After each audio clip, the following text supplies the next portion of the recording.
Yo, yo, yo. Welcome to the Lunchtime Special Podcast, Hit and Run, hosted by your two favorite heavy hitters, Ronan and Fearless. This is where real talk meets real life as these two powerhouses break down the latest in entertainment, travel, relationships, and finance. You know it's going to be raw, unfiltered, and straight up blunt. When these two get together, you better believe truth bombs are dropping and bars are being laid down. So grab your lunch, settle in, and get ready for 60 minutes of pure fire storytelling and hard-hitting insight on the events of today from their point of view. Buckle up, folks, sit down and grab your lunch. It's about to get real.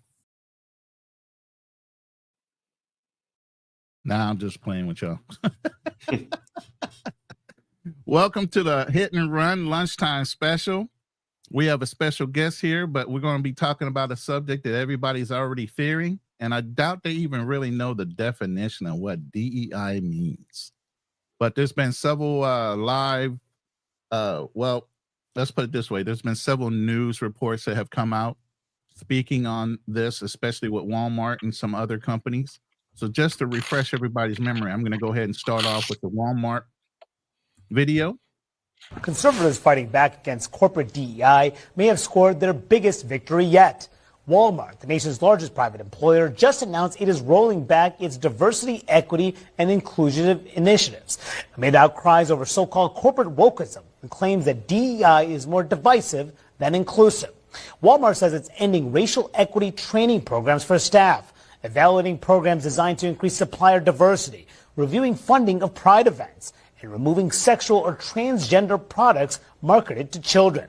Now, Walmart defends the move, saying, quote, "We have been on a journey and know we aren't perfect, but every decision comes from a place of wanting to foster a sense of belonging." Other companies making similar moves. They include Harley-Davidson, Tractor Supply, and John Deere. Well, that's right off the rip that Walmart is like, hey, let's go ahead and take this initiative now, even though, you know, this conversation has been going on since 2023. It's been going on for almost a year, a little over a year now when it comes to DEI. First of all, everybody knows who Fearless is. I'd like to welcome to the panel for the first time a longtime friend of mine, and I'm talking friend. You know, we've known each other damn near 30 years. We're not even friends anymore. We're actually brothers, you know, pretty much. So Jerry L. Green is somebody that I've known, respect, ex-Air Force, served his time with the military, and he's done his dirt. I've done my dirt. We watch each other grow through different marriages, and I'm talking marriages. It ain't just one. We die hard. Now, he already got to his third, and I'm trying to race to get to mine, but I want to make sure I make the right choice like he did, because he's married for his third time to his lovely wife. And they're out of OKC. This brother has several advocacy programs, one of which he has listed now called Black Student Advocates. We're going to get into that a little bit later. It's one of the reasons why he's on the panel. He can give it to you from a Black's perspective when it comes to the education department throughout the whole United States, because it doesn't service just one state, it does the whole country. So with that, what do you gentlemen think about the Walmart announcement with the DEI? And how do you think that's affecting everybody coming up here currently and in the future? Well, I thought Martin Luther King fought for people to get judged by the content of their character, not the color of their skin. So shouldn't we be eliminating that? Because if you do a good job and you do well, then you won't need to have any race base. I mean, it's nice. You know, a little. Well, that's good. That's good in theory. That's good in theory. Go ahead, Jerry. Right. That's good in theory, but in practicality, it doesn't work.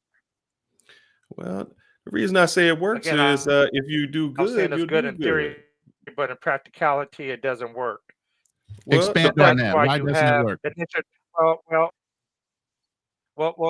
Well, no. Is everything good? I see it going black. Can you still hear me? Yeah, we can hear you. You're just a lagging, so we're going to be patient with your response. Yes, okay, we can hear you. But go ahead and expand on why it doesn't work. So it's okay.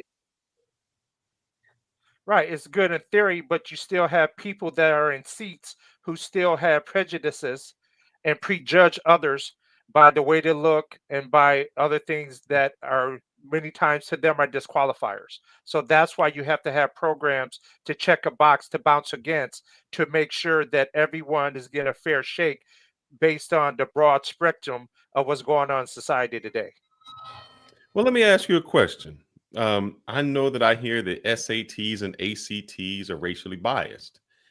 I know that if I look at the spelling bee for the last 10 years, there is no name on there that is not Asian, Indian, or white.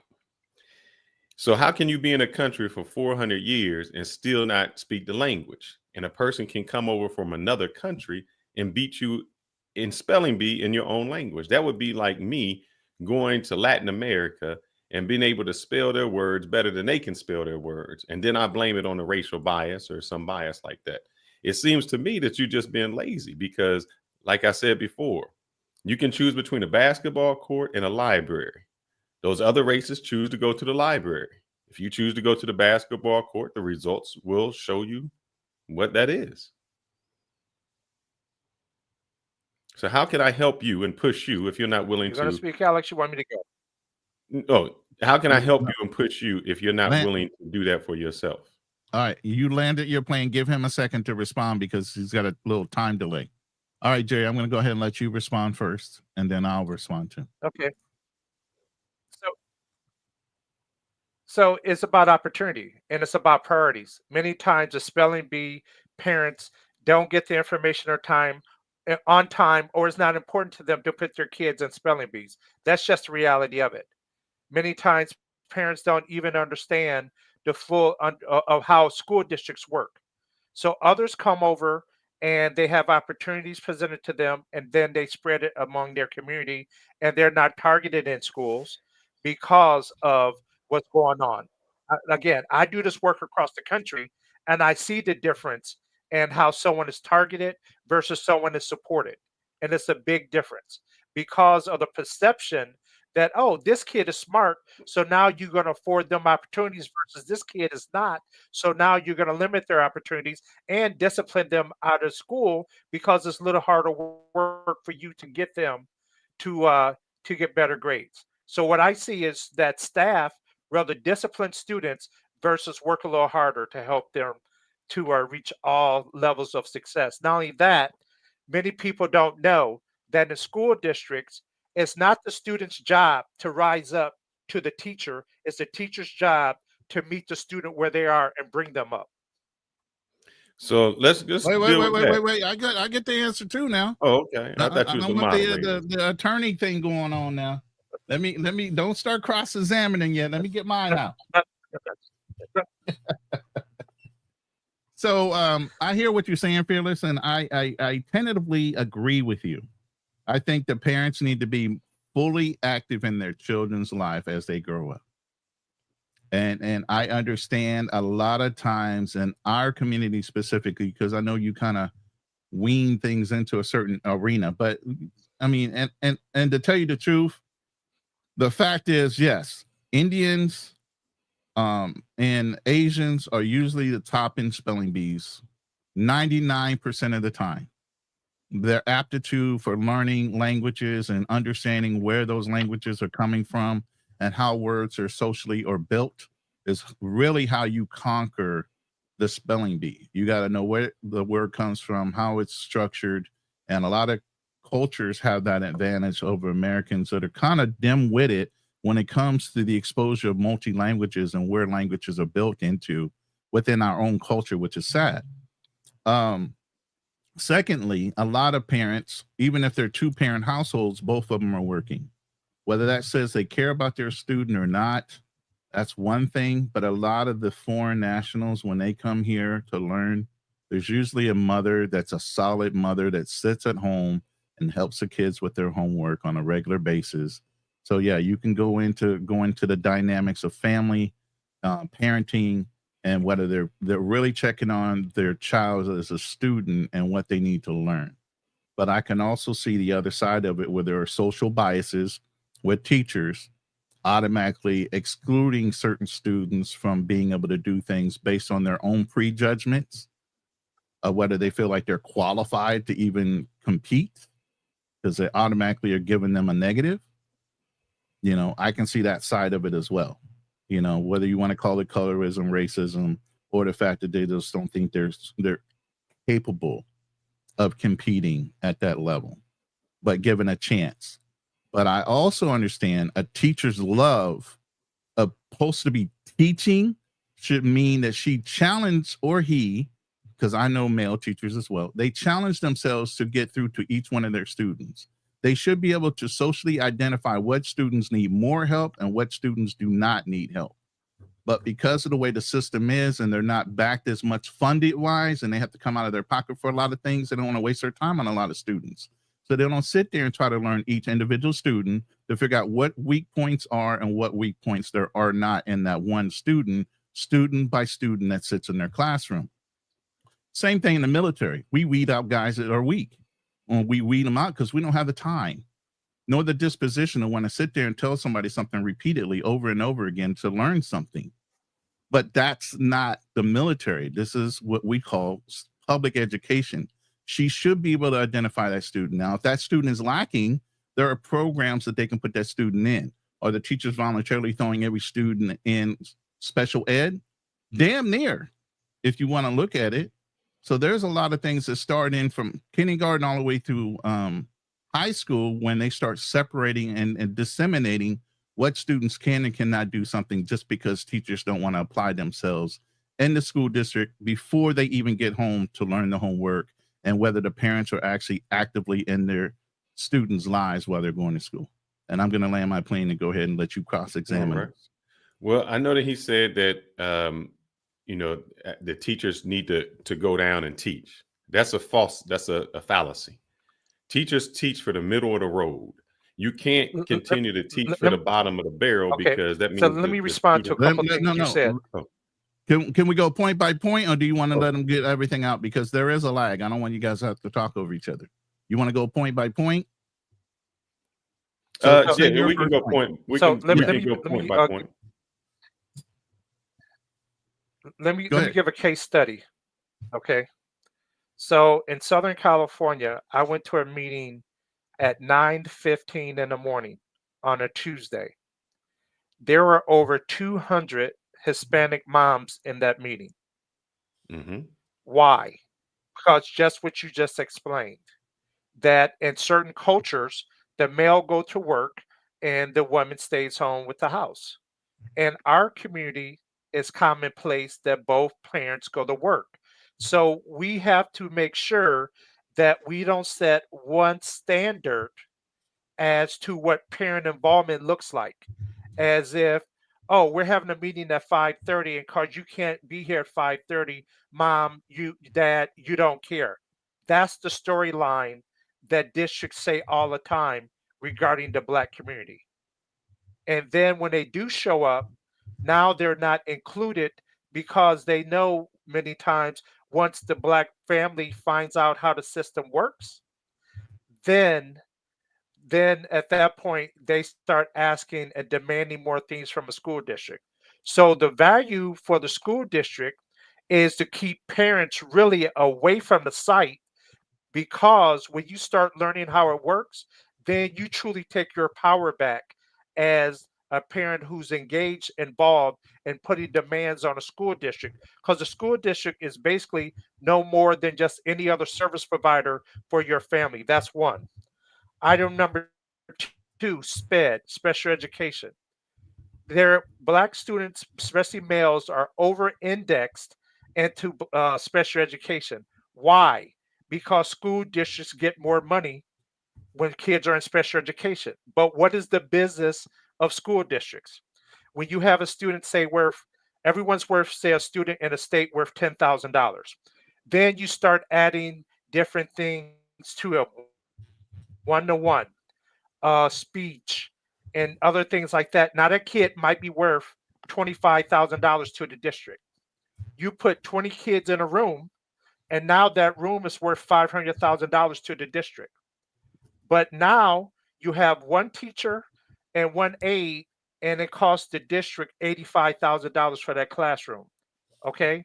Now that's $415,000 to the positive to that district, and none of the kids get services.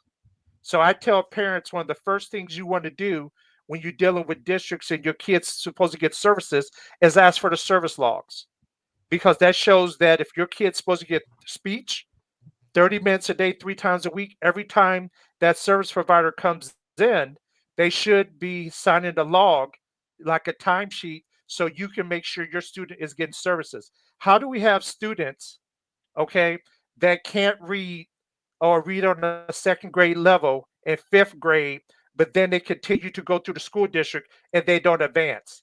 That's a big problem. I'm not putting it all on the district. It's also on the household. So it's a three-legged stool in which I deal with. It's the community and the work we do and other advocates. It's the household, and then it's also the district. But the only one that's constant is the district, because they don't really educate the parent as to how Okay, the you're gonna have to process land your works. plane so he can I'll land respond my to Man, that plane you. plane. here. Man, that plane. Yeah, yeah, I'll land my plane. So let me refer what you just said. You said that there was a few things. One, you said that because of work, teachers or the parents don't go. That is a fallacy, because I worked in places where most of the people are on welfare. That means you don't work. That means you have time to go to school, and they still don't go to PTA meetings. My wife works in education, and she's a parent-teacher coordinator, which means she helps the parents out. She Okay. gives on classes in Spanish, in English, in daytime, at nighttime, and online. And you know who does not show up? Black parents. Also, when she calls the parents to say your students are tardy or your students are absent, and the next step for we to do is to go to court.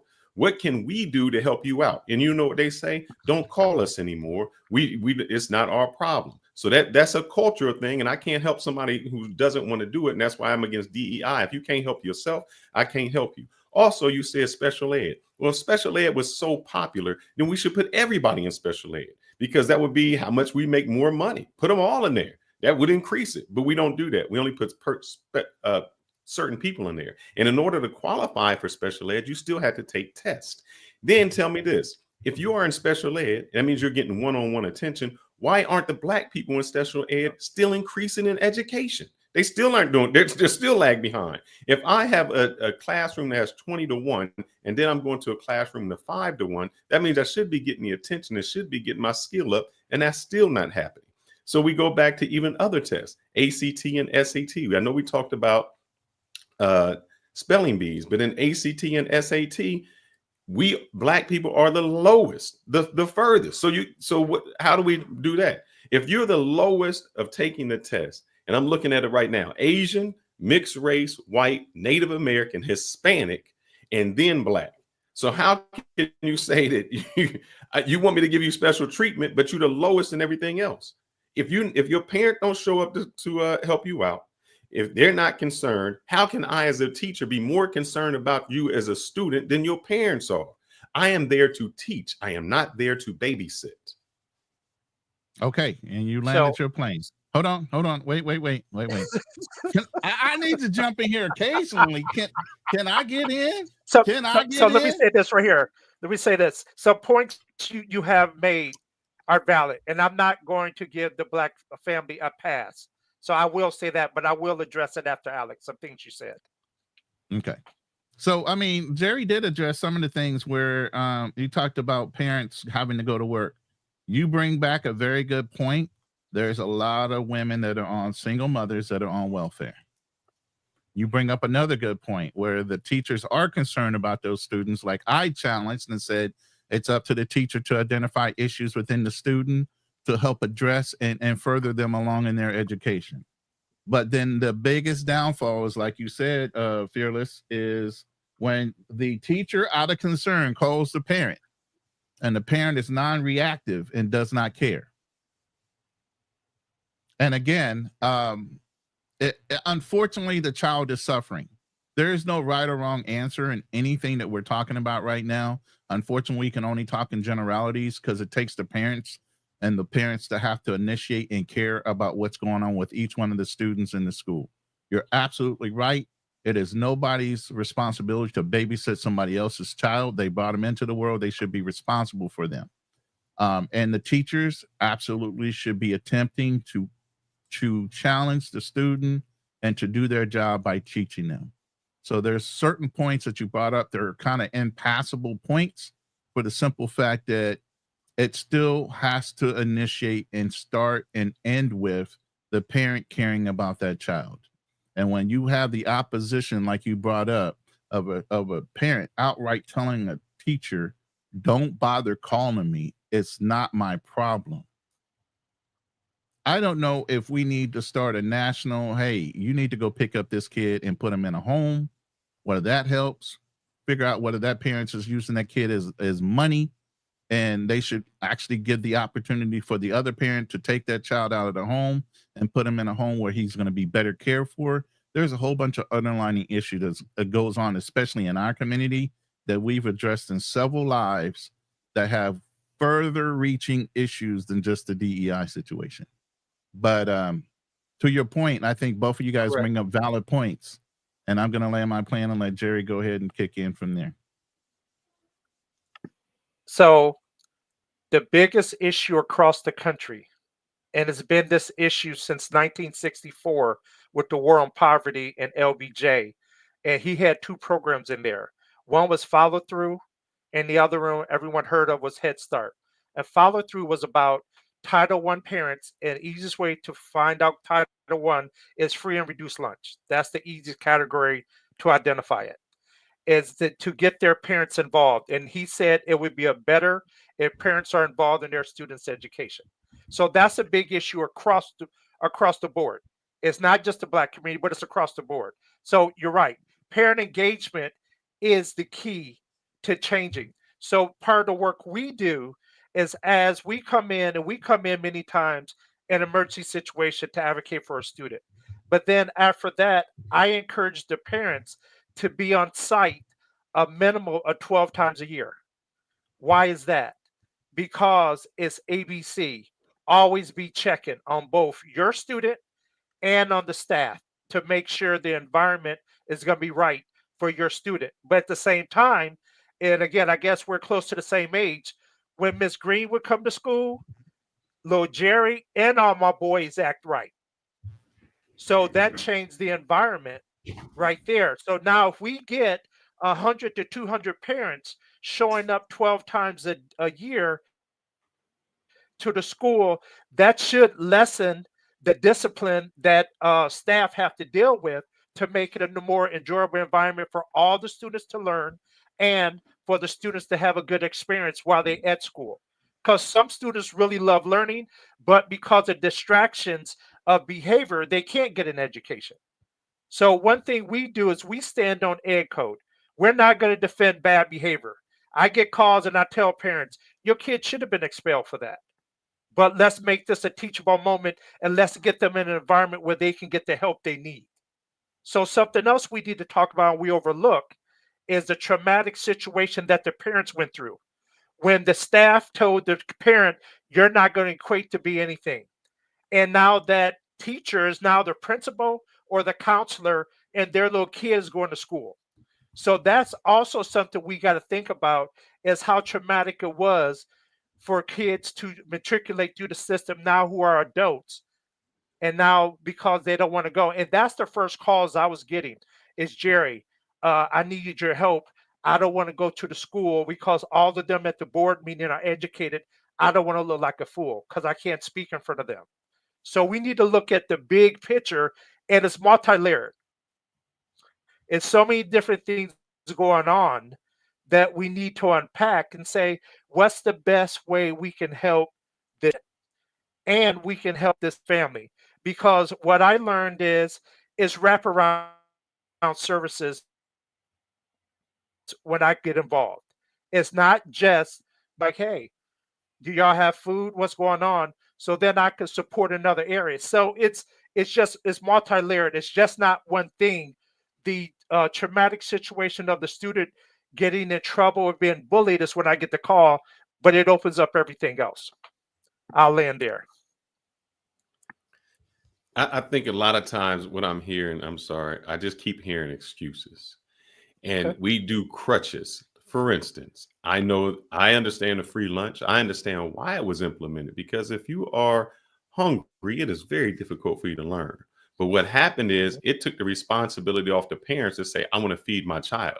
I know people that say, I'm not going to feed you because you'll get food at school and you'll get your breakfast and your lunch. So they don't do it. I know you want to say trauma. Yeah, we can say trauma. But I know some Mexican people that crossed the border and went through from Guatemala all the way here that don't speak English and come here and they still show up to PTA meetings.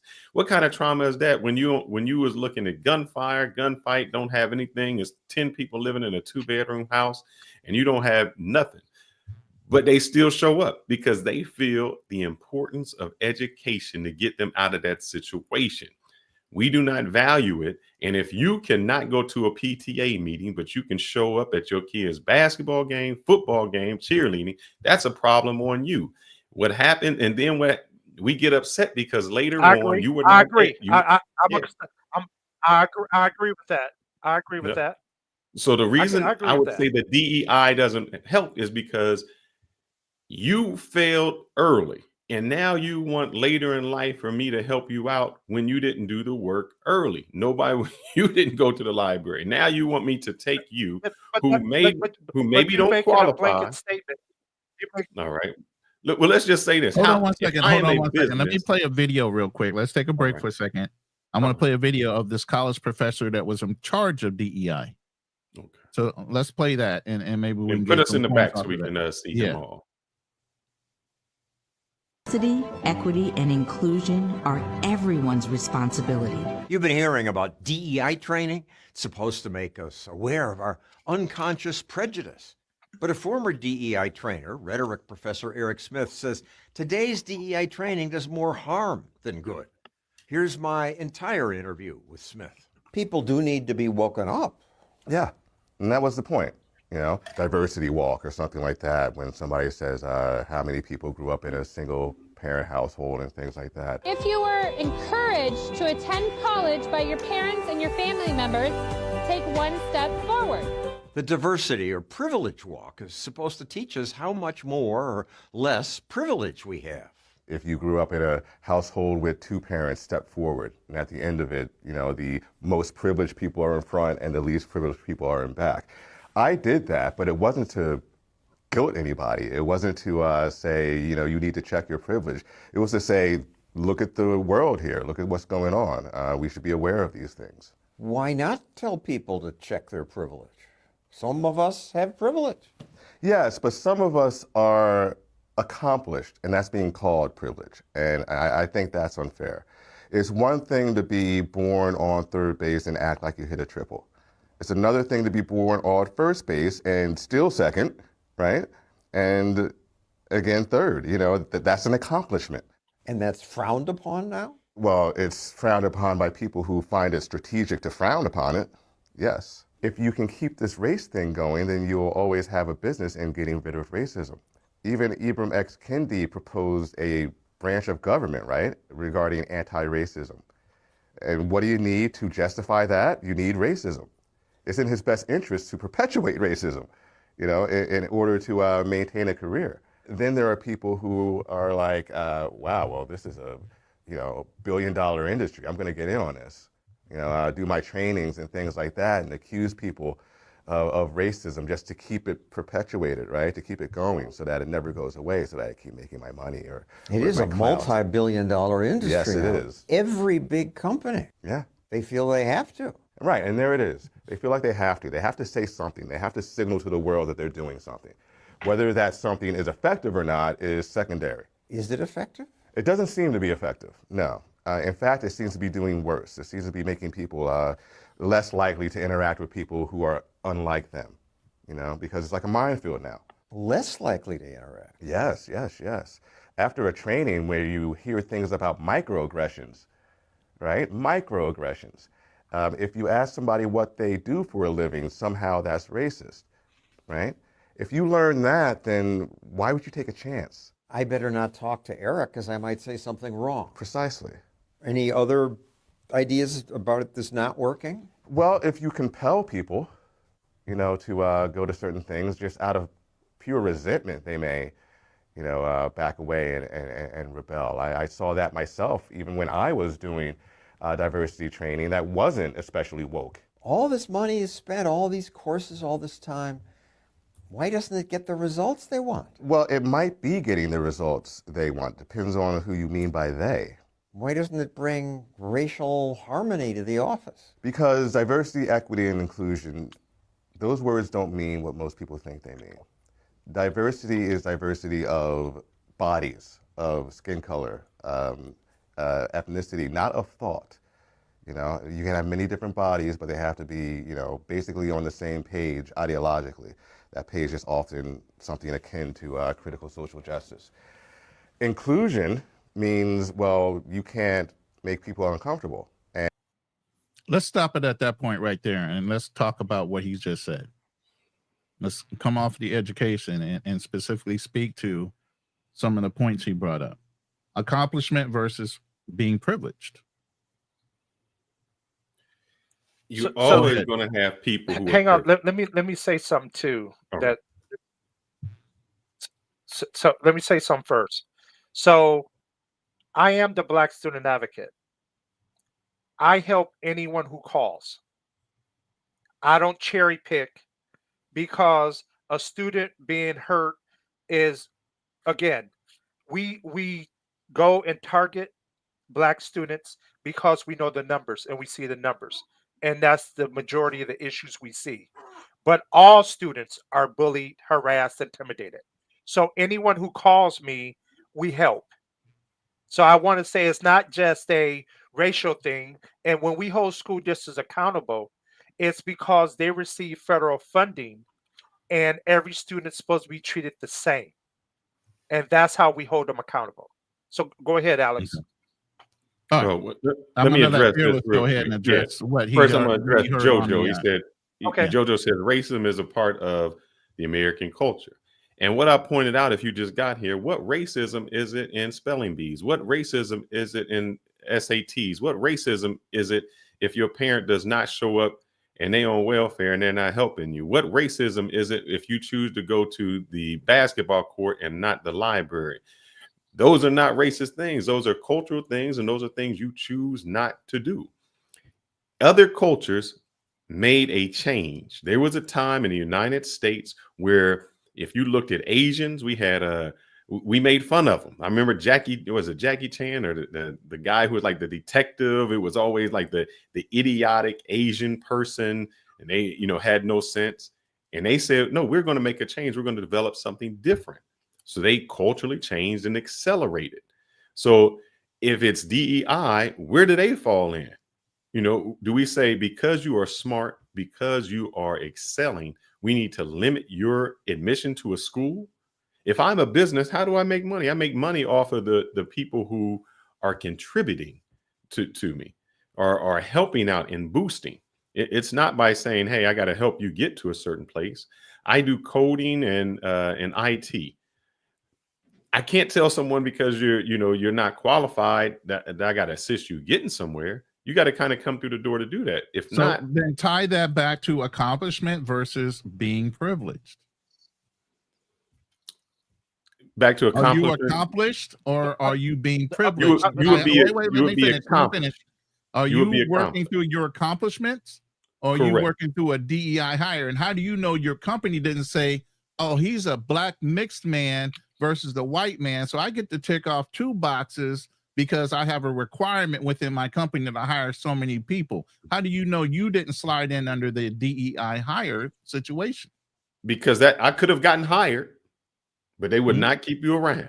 Because if you're not making money for that company, their bottom line is green. It don't Right. matter what color you are. So it may have got you through the door, but if you ain't qualified, that's not going to keep you there. And it goes back to the old adage, you got to be 10 times better than the next white man in order to get a job in corporate America. You have to over excel and over accomplish in order to keep your Right. spot. So, To but his point, hold on. To his point, he's saying that the only reason he kept his job is because he's productive. He's making money for the company. And that's why I said we as Black men have to be 10 times better than any white man that comes near us in order to hold our position like an iron fist so that we are not excluded for the next competing Black person that might want to come in, take your job. because they're going to keep you around because they need that tick for the company overall. And I'm going to let Jerry talk first before you respond. Go ahead, Jerry. I mean, so we continue to act as if you got the job because you weren't qualified. I think we need to stop that because people getting jobs, they're checking boxes to be qualified. If you check and you look around right now, you have more mediocre white men holding positions that qualified black folks should have. That's just a reality. But because they were able to just get in because of their uncle, then we say it's okay. So I'm going to say something right now that's very unpopular. But before you do that, please tell me a job What that the did uncle 9/11 got. Hold on. Stop. Let him finish his line, right. and then y'all can follow up with that. Go ahead. Okay. So what did 9/11 show us? I'm gonna let you answer that question before I move forward. About New York You gotta be PD more and specific. New York fire. Say About it one New more York time. PD and New York. What I don't did know what 9/11 show specifically us? happened. You just need to bring it up Okay. and Okay. I'll explain, say it. because I don't know what What specifically happened during then. Okay. What 9/11 exposed is how much nepotism was in New York Fire and New York Police Department when you had all these cousins die who worked in the same firehouse. That's what it exposed in New York, how much nepotism. Because the thing is this, how can me and 6 of my cousins be more qualified than 30 to 40, 50,000 other applicants? Unless we have someone pulling the string from behind the scenes. And I used to do public safety recruiting fairs in Southern California for police agencies. And many recruiters would tell me, Jerry, we got a lot of people who should not be police officers, but their uncle is a captain and pulled their application through. So that's what I'm saying, why you have to have something else to label the playing field, because this, what we might call DEI, has been going on with them all the time. Okay, That's before why you I'm a strong respond, proponent of DEI. Fearless, and go ahead. So what I'm going to add to that is we've all in our 50s had to fight against what they used to call the good old boy network. Correct. Okay. So the good old boy network, if nobody understands because y'all are younger and y'all don't think there was ever racism, is exactly what he said when it came to nepotism. You knew a friend that knew a friend. It was who you knew, and it's still like that even to today. It's who you knew more so than sometimes if you're qualified to take the job in order to get through the door, because all you needed was an opportunity to get through the door to demonstrate that you're capable of doing the job and excelling at it. So there used to be a thing with the good old boy network. Now, what eliminated that before? Wait. What eliminated a lot of that before what they call DEI now was affirmative action. Now, with this cut on DEI, it does not take away affirmative action. So I want everybody to understand, and even the ones on the panel, because they're eliminating DEI does not mean they're eliminating affirmative action. That is still in play.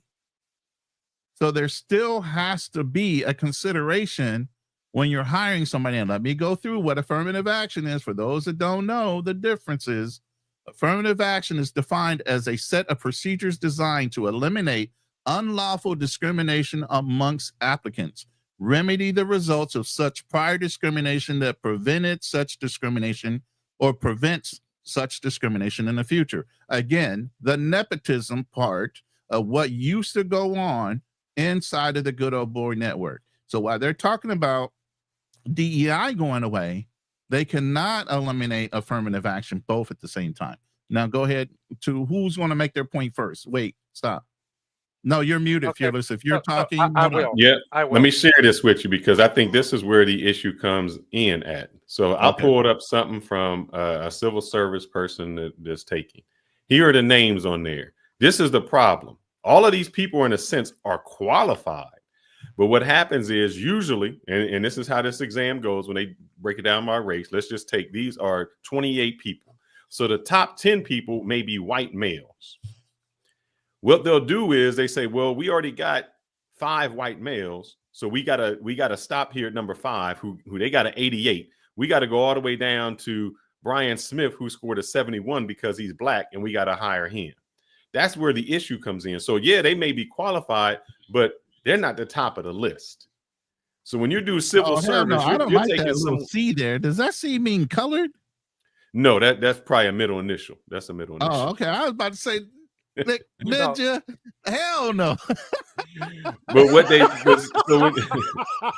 so when you say that, what happens is, I know you're saying not qualified, and yeah, it would be like if you're in the Army and you say, look, in order to qualify, you got to be able to do 20 push-ups and 15 sit-ups. That qualifies. But does that mean you're the best? Because there might be somebody who's doing 100 sit-ups and 100 push-ups, but now we got to take this 20 because they qualify. That's where I think the people with DEI feel, to say, hey, that person didn't score the best, so we have to go a little bit lower to get that minority in there. That would be my first. Number 2, we've been around long enough where I've seen black police chiefs, black fire chiefs. But do we know that? So why aren't the people who are minorities bringing their people along?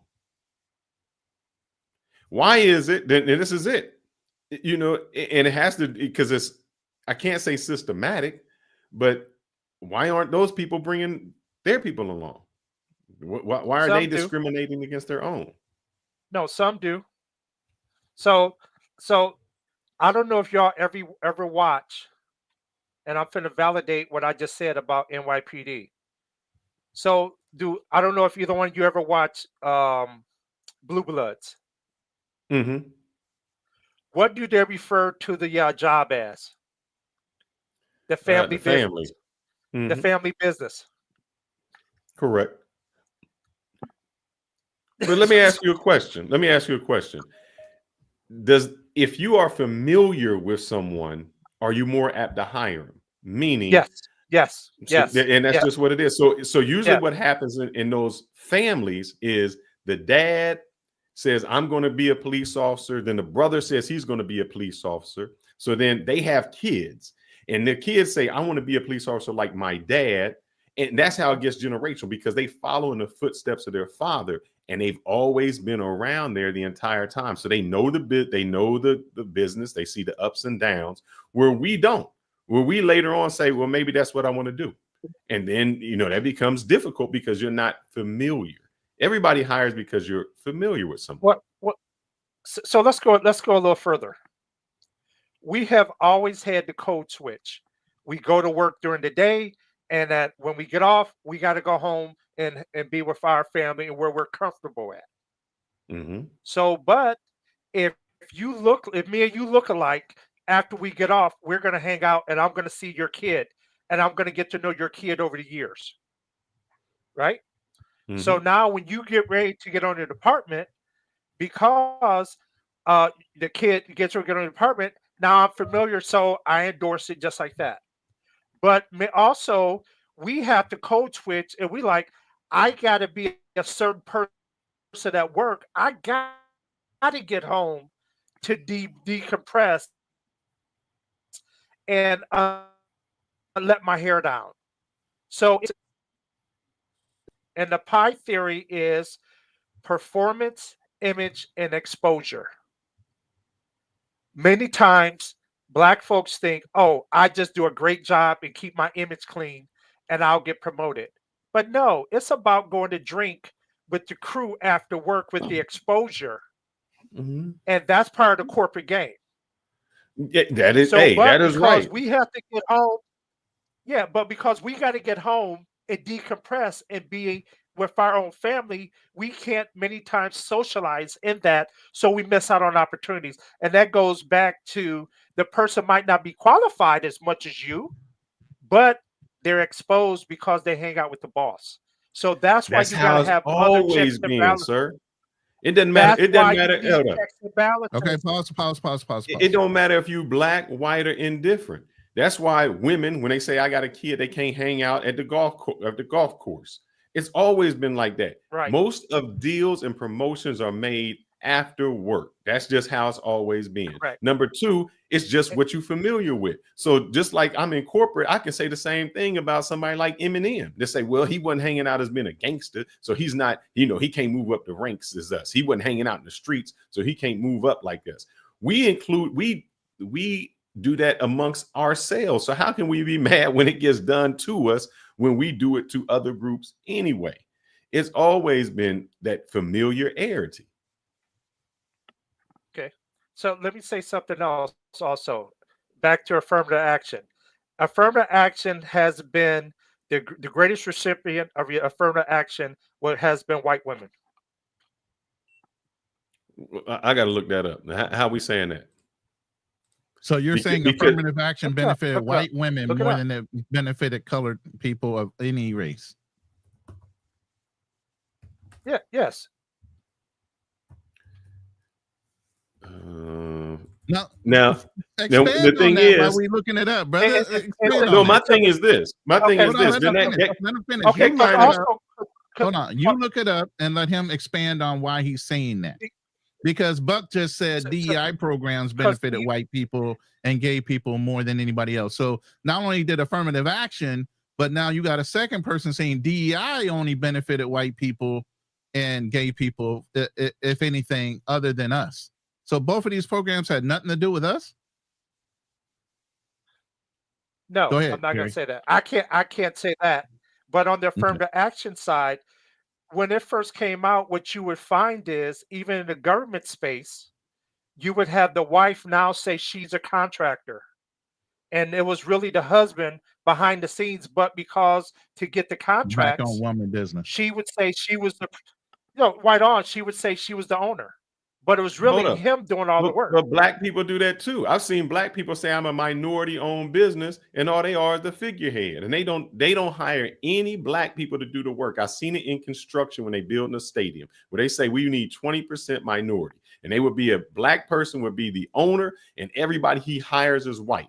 So if that's you doing it to yourself. You can't be mad if they put a program in place. I'm not doubting I'm that. saying I'm not we doubting cannot that. be mad if there's a program put in place and we are going deliberately against that program. Because what the program is supposed to do is, as a minority, I'm supposed to be able to hire minorities. And by doing so, they get on the job training, they get more skilled, they skilled up so that the next job, when they come on, they can compete with white or black. But if I am a black owner and I'm only hiring white people to do the job, I just defeated the purpose. One, because we are only looking, and when I say we, I'm talking about blacks, we're only looking for self, where other cultures are looking for their other people. All right, with that, we're going to pause. I want to play another video so we can get that part involved in the conversation as well. Hold on, we can still hear everybody laughing. So that's good. You can interject while we're talking and watching the video. I'm going to go ahead.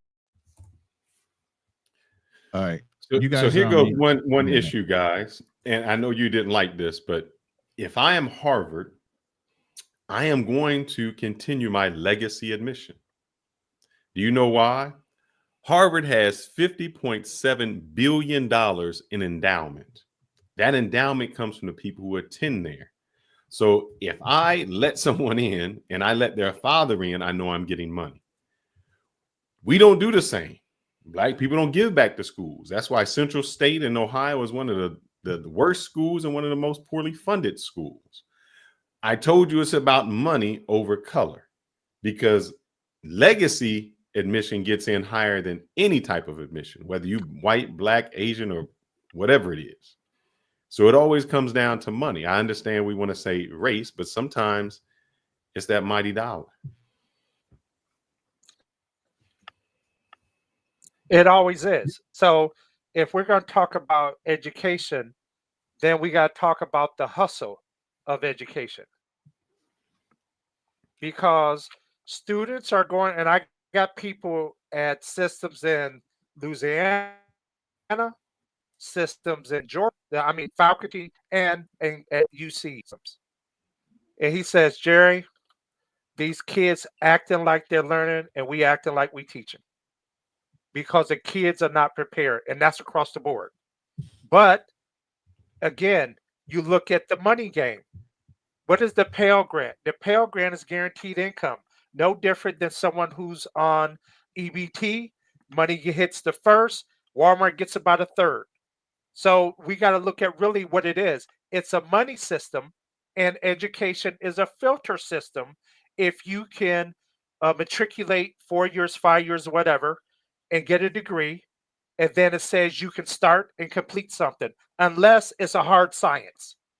But many other degrees, just like you said, teaching leadership, just like saying, I'm going to teach you to be an entrepreneur. No, there are business courses that I put up under the title of entrepreneurship, and that's how we're going to hustle you started 20 years ago. I'll end my plane. So my question is, how does, since you do DEI, how does DEI help? How does it help? I'll just put it like that. How does it help? So the thing is, I don't do DEI. We're talking that I'm a student advocate. All right. Okay. So no, I don't do DEI. I'm a student advocate, and I advocate for students who are harassed, intimidated, or bullied, or selective enforcement of policy and procedures have been used against them. All right. I don't know if it's my system, because I keep seeing it. Yeah, you're lagging pretty bad right now. So. Go black, and I don't know if y'all still can hear me during that or not. Yeah, I don't know if you got other things running in your house dragging down your network, but you're lagging. Okay. Do you have other computers on in your house? You might want to go turn those off and go mute for a second. Turn your camera off. Go turn those off real quick. The wife in the next room making money, so I'm not gonna stop that. You can't tell her to go turn that shit off. Goddamn it, I'm on a lie. Yeah, I already know what she would do to you. Believe me. No, we're not like my man said. We're not going to stop the money trade. Right, I'm not going to stop that money. So yeah. I mean, so a lot of things we could agree on. I do agree we need more parent involvement to make sure it's the best experience for their student to get involved. No ifs, ands, or buts. I can't argue that, because that's what I encourage. What I can say that we probably disagree on of things that need to be in place to make sure it's equitable. And that's all I'm saying. I'm not saying someone is not qualified. I'm saying they at least get a chance to sit at the table or to get an interview to then for their skill set can be shown, versus just saying, Alex, you my boy, you got it. I understand that. But a lot of times we don't show up. And I don't know how to break that barrier of not showing up. Since you are a Black student advocate, my question would be, why aren't people pushing Black students to get more into STEM, to get more into hardcore? And the reason I say that is, if you go into math, 2 + 2 is going to equal 4. We can't argue about it. You know, there's that right, there's the black and the white. A lot of times we as people of color get into things where there's the gray line, you know, the argumentative parts. And that's where it becomes difficult. It's hard to judge you on, like, if you wrote a book, it's just a subjective. I can say that's a great book. No, that's not a good book. But if you do a math test, I can say, yes, you scored the highest and that person didn't score the highest. So why aren't we pushing more of our children into those things instead of the subjective areas? I can't answer that. I'm not even going to try. I'm going to tell you. I'm definitely not going to try, because I know what I did for my kids, but I can't speak for nobody else's.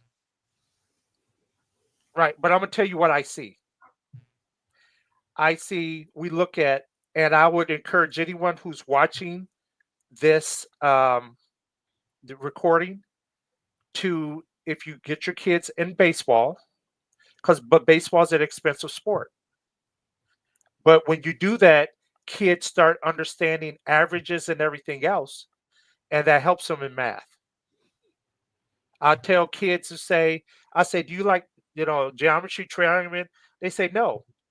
I say, well, do you play football or basketball? Yeah. I said, so if you're playing football and you're a corner on the right side and they go around the left side, and you're on the 20, are you going to go and tackle that person straight line on the 20, or you going to get them on the 40 on the other side on your side of the ball, on your side of the field? They said on the 40. I said that's geometry because it's angles. So I think many times we just have to break it down and let our kids know they are doing it. They just need to look into put a little focus in a different area. And that's how I explain to young kids. We're like, you're already doing it. If you're a great rebounder, when the ball hit the rim, you know how it's going to come off because you already figured how many different ways it can come off the rim. So you're already doing geometry.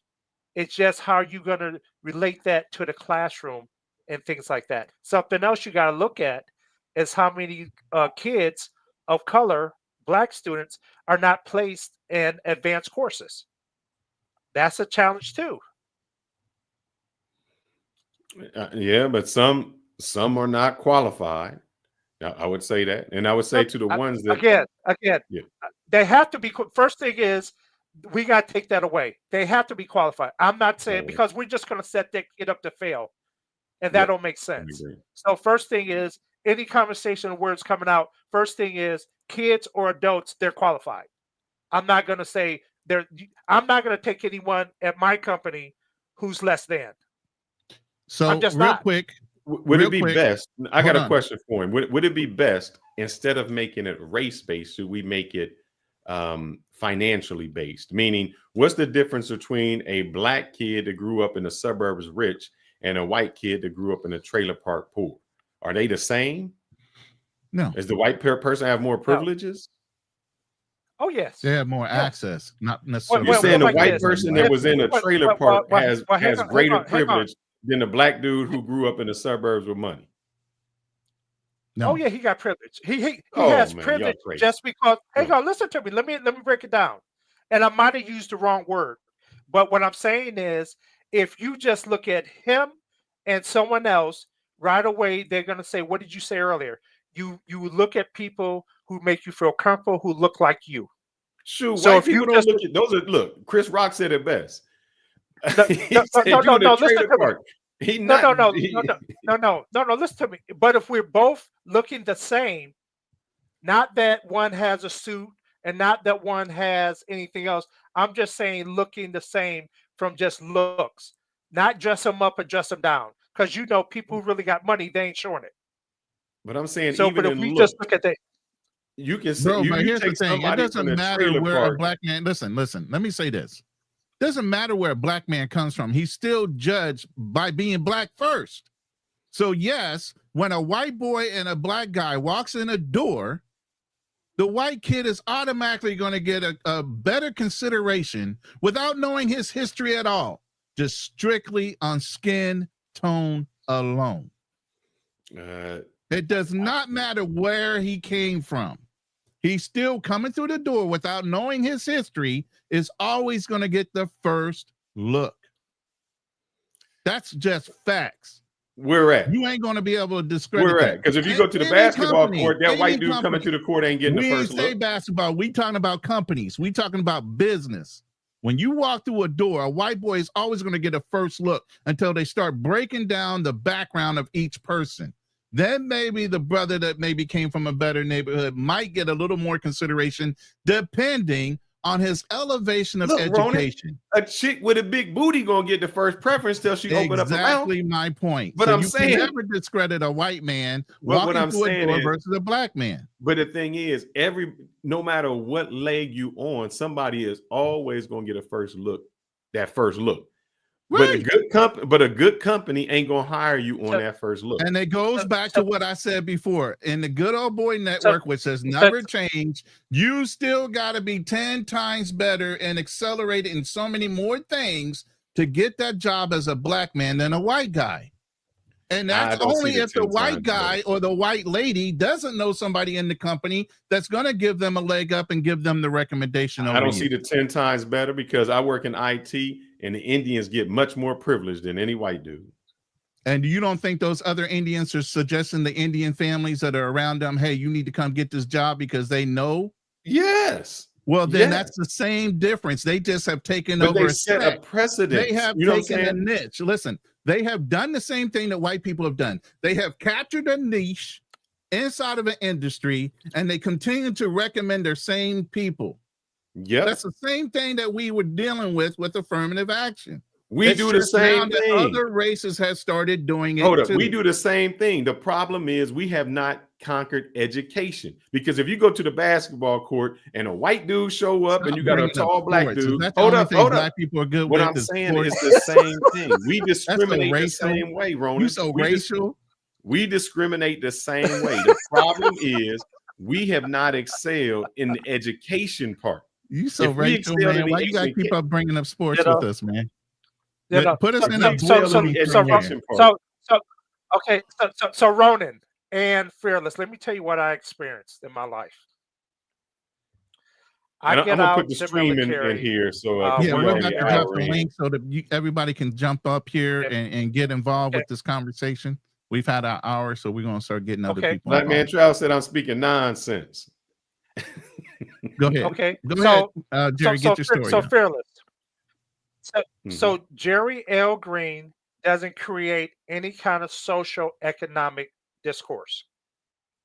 So Gotcha. I get out the military, top secret clearance, worked Area 51, 4.5 years logistics in the military.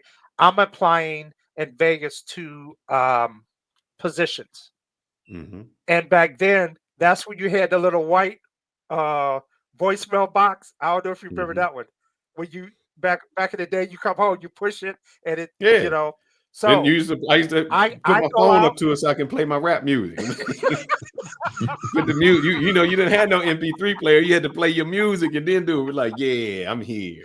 Right, right. So, but the thing is, so I go out, shirt and tie, go get 15, 20 applications, come home, complete them, drop them back off of my resume. Before I get home, I got voicemails saying, "Oh my God," or "Mr. Green, I'm sure you'll be a great fit for our company, da, da, da, da, da."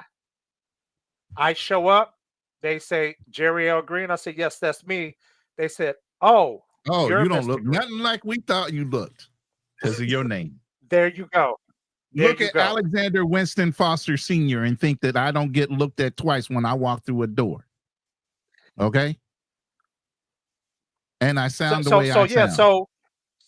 So because of the name, they said, "Oh, he could be a white guy, I guess."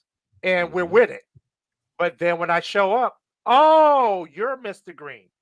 And I was like, let me ask you, Mr. Green. Let me ask you this, Mr. Green. Yes, sir. Some people just never got called to the meeting, to the interview. Once you get called to the interview, you don't think it's up to you to shine? Because I've seen it where I can mistake someone and say, yeah, I thought they were this. But once they get there, they shine. And it doesn't matter who behind them, if they had whatever name they had behind them, you got there. You got there, Mr. Alexander Foster. Now it's up to you to shine. So if you're not shining, if you get there and you're talking nonsense. But best believe I've never been dismissed once I got through the door, but the name will kill you. Don't name your son Jacarius. Don't name your son some stupid ass name. Don't name your daughter Chantel or motherfucking Chanel. Don't name them after a goddamn product. Give them a proper name so they can get at least an opportunity to go through the door. Because once I got through the door, you damn straight, I never got dismissed. I got the job. Correct. But I had to get through the door. And if your parents screw you right out the bat by giving you these nonsense names, you're fucked. And but here, I'm going to say something about some nonsense names. If you perform, your nonsense name don't mean nothing. Because somebody named Oprah, ain't nobody heard of no name Oprah. Somebody named Barack Hussein Obama, that seems you wasn't getting nowhere. So if you perform, you outshine your name. Those are DEI hires. I'm fucking telling you. Think I'm playing. I look at Barack Obama is an African name. I look at it different. I look at it that at the time it was a niche that needed to be filled. And that's how I let it land there. By the way, the panel is now open for anybody who wants to come up and have a conversation about DEI, affirmative action, and what's going to happen in 2025, fears and agreements, you're more than welcome to jump up on the panel. Again, our guest today is Jerry L. Green, Black student advocate. He actually runs a business, and I'm going to go ahead and promote, give him a second to talk about his business here. Let me pull up his page. He has a website, and we put his information in the chat as far as reaching out to him. So Jerry, go ahead and talk about your what you do. So what we do is we stand in the gap to stop the preschool to prison pipeline by advocating for Black employees and Black students within the K-12 school districts. So parents call us or employees call us when they feel that they have not been given a fair shake, or that the district is using selective enforcement of policy and procedures in reference to their job status or their student, meaning that little Jerry, every time I do one thing, I get punished or disciplined, versus another student might get 3 to 4 chances. That has nothing to do with race. It has everything to do with Title VI, which deals with, because they receive federal funding, just like any other state agency, is that everything has to be equitable and fair across the board. You can't cherry pick who you discipline and things like that. And that's how we hold school districts accountable. All right. Do you think that there is a difference in the punishment of, let's just say, black males versus white males, or males versus females? Absolutely. So no. Black people as a whole get a harder punishment in prisons. No, let me break it out. The discipline, how it goes is Black males, Black females, then other races. So Black girls are disciplined at a higher rate than white boys. So the next question I would ask you, are these predominantly white schools or predominantly Black schools? And in the Black schools where there are Black teachers and Black principals, are the punishments still gapped like that?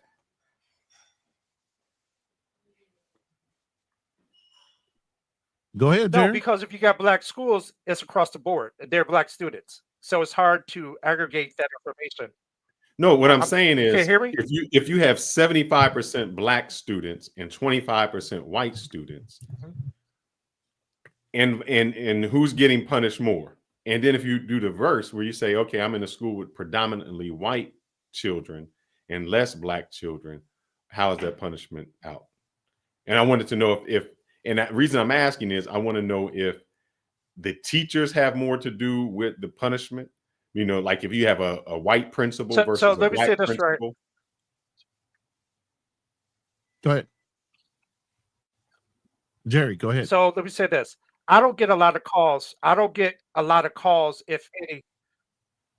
Can you hear me now? Yes, go ahead. Can you hear me? Yes, go ahead. Yeah, okay. I don't get a lot of calls from inner city schools like that. Most of my calls are from students where they might have 6-7% population in a school. So when it's majority urban inner city, I don't get a lot of calls like that. My calls are from, again, 6 or 7%. And yes, it is the teachers who are leading the charge to discipline Black males. Is that white teachers or Black teachers? It doesn't You matter. had another question also. What was your second question? No, in a sense, that's what I'm getting to. There's white teachers, but let me say this right here. The hardest time, okay. Yeah, because 78 to 82% of teachers are white women, but are from Divine Nine. That's just keeping it 100.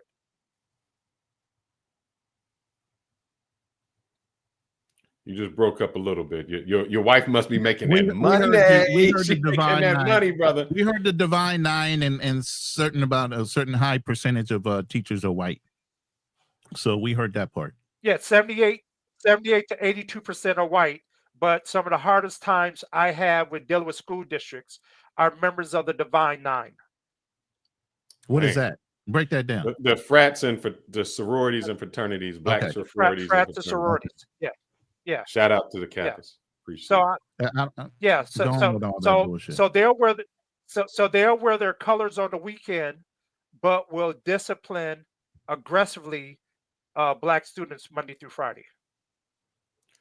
So then we can't say can we say it's a racial thing then? I mean, I know that the black kids are being punished, but no, it's a system issue. That's why I advocate for everyone, because when I advocate for a white student and I see how they're being disciplined, when I get a call next week about a black student and I see it different, that's the case.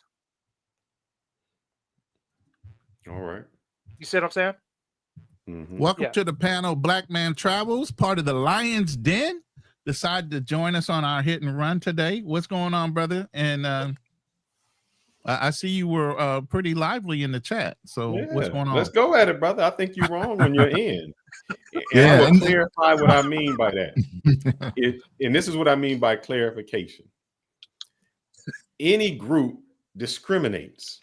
It doesn't matter what they discriminate against. And what I meant to say is, if you see a black boy and a white boy, you're going to say, and you want to run track, you're going to say, oh, I'm choosing a black kid, because you automatically assume that they run faster. So if you go into an interview, and this is the problem with black culture. So Let him finish this. So let's not hang on. Let's not say discriminate. Let's say prejudice. Have a prejudice. Prejudge. Because there's a difference. Prejudge. You're correct. Prejudge. Yeah. If you go, and the reason we're prejudged is because we have observed that traditionally or stereotypically that black people are running faster. If I go to a job or if I'm in a school, I have prejudged and stereotypically said that white person performs better. So initially, I'm always, whoever comes in, if I'm in a school setting or a job setting, I am going to have a prejudice toward the white person. I mean, I'll prejudge them as being better just because of my biases. Everybody is going to come into that with a bias. That's how we live. How are you going to get rid of that bias? So go ahead, Black Man Travels. But go ahead. I mean, by exposure. He has a lag, Black Man Travels, so you have to forgive him. He's not trying to step on you. Oh, okay. Hey, not a problem. Hey, thank you for allowing me to come on the show. Great topic, by the way. I mean, personally, I think, like someone who is currently in the job market, more for executive roles and contracting roles, your race does come first. I don't care what anybody say. I mean, even the mere fact that you're submitting an application and you have to identify your race. First, you got to identify whether or not you're Latino or not. Then once you do that, you have to identify your race. So I think instantly, and I honestly feel and believe that once they know your race is, the likelihood of you getting selected actually drops down. Because if diversity and equality and exclusion was to be used, what's the point of us actually identifying our race? Here's the reason. I'm gonna help you out with that. And people don't know why you should identify your race. The reason you should identify your race when you're filling out applications, whether it's loan applications or any type of applications, is for a quota.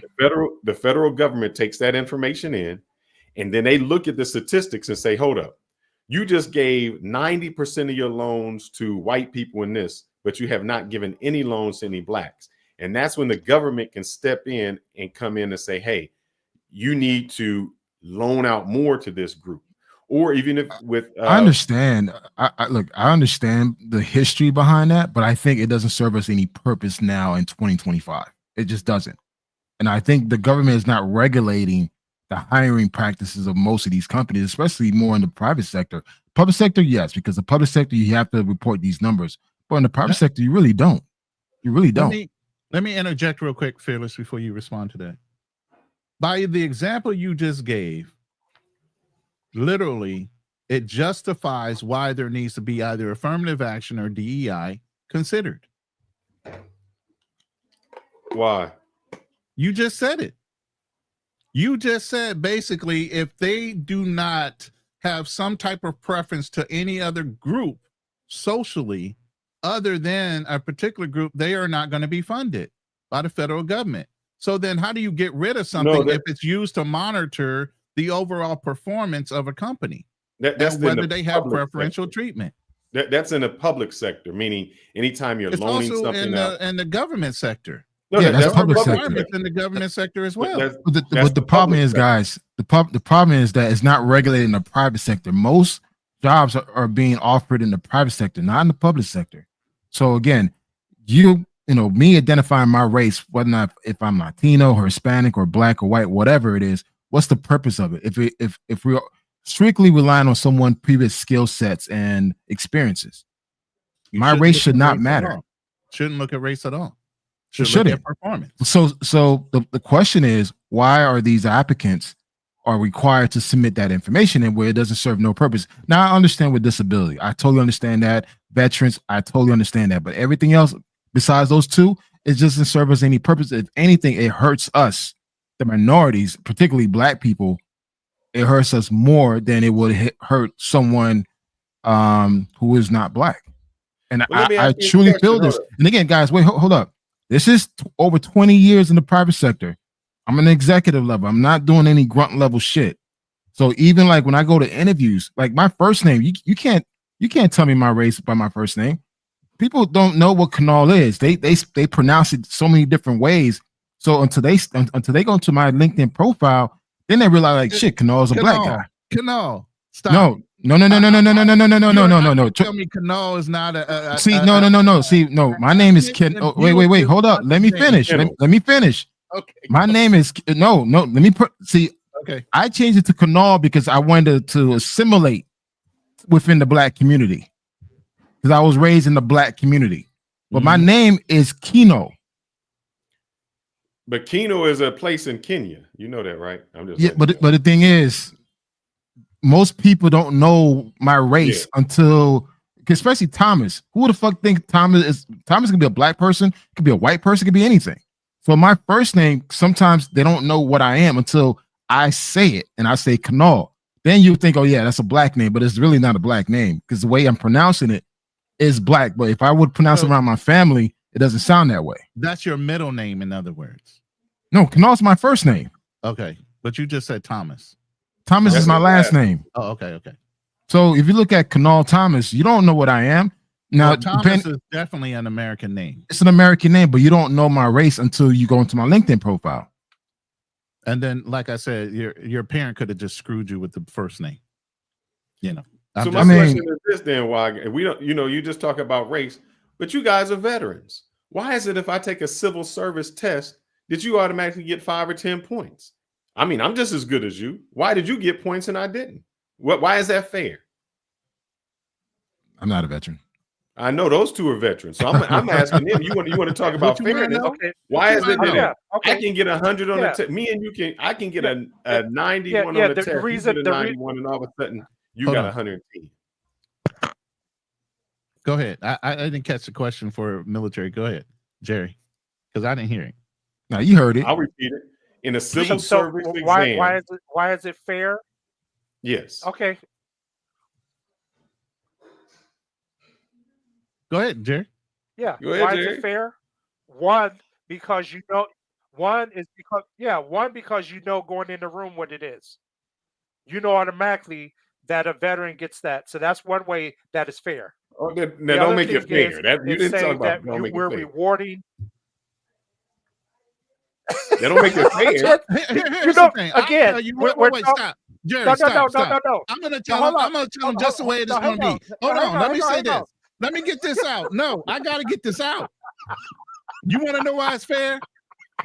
Because we signed on the dotted line and we did something in addition to what any other normal civilian did. You step up to the plate and you give up your time of so many years to the federal government at will to tell them to take you and go anywhere in the world and possibly lose your life. I believe of anybody, you should have preferential treatment. And no, it's not fair to regular civilians, but guess what? If you got a problem with it, go ahead and sign on the dotted line and give up at least 4 years of your life to do whatever the fucking government wants you to do and go ahead and get your preferential treatment too. Other than that, I don't think you should be questioned. Did you get paid for that? So hang on. Did you get paid for that? Wait. Should you not be paid for your service? No, you got paid for that. So hold up. You got paid for those 4 years. Should got I be an paid for those indentured 4 years, servant? right? Hold up. Should I be an indentured We can't servant? talk together. I'm talking now. But I'm You saying, got paid should I for be those an 4 indentured years of servant? service. Why am Huh? I still rewarding you after that time? You already got paid. You So? already did your time. So Why am I rewarding you there? so because I survived. Well, hold up. I grew up in the streets of Compton. No, you I weren't survived. shot at. So why You am I weren't shot rewarded? at. So You weren't shot at. I was shot at in the streets of Compton. What you mean? That's your own goddamn problem. Blame your parents for that shit. See? So what I'm saying is you got preferential treatment. And I'm not saying bad. To the audience, Hey, I do agree. Yeah, Like I that said, if a there's a veteran good old goes boy down- network, and right after the good 100%, old yeah. boy network, there's a veterans network. We go So hand in hand. I'm agreeing. I think if you served Right. your time, you should be. We have to give you a different level and say that you've Now, done Jerry, that. if We you want to trusted do the you nice with a soft gun. toe and soft I shoe agree, shit, but guys, go ahead, Jerry. but guys, let's go back to what I initially stated in regards to why is it important to identify your race during the job application process. What's the point of that? What's the value in that, especially in the private sector? That goes There's back no to the value in affirmative that. action that we had earlier. We had talked about earlier. It goes back to the affirmative action issue when it came to the good old boy network back in the day, where they were just continuing hiring people. I don't even think as it a goes preference. back. But go ahead. I'm gonna Jerry. say, He's got a delay, so we got to Yeah. be patient. Go ahead, Jerry. Go ahead. No, go ahead, Doc. no, again, No, go ahead, Kanal. well, here's my thing. In the private sector, there's not a lot of us. I mean, Fearless could tell you, especially when you get to the more executive level, there's not a lot of us. I mean, We're you all look at from the that cost. level. Everyone on this. No, I mean, but your audience, we don't know what Yeah. your audience levels are. I don't know. So I'm just speaking based on us. Right. Yes, your customer call centers, yeah, there's a lot of us there. But once you get to more into the managerial level with specialized skill sets, there's not a lot of us there. And I'm gonna tell you this: I've been many times that I've been to many companies. I worked for many companies where I was the only black dude there, the only brother. And I'm like, okay, but yet I can see tons of other races of people or genders, but not enough for me.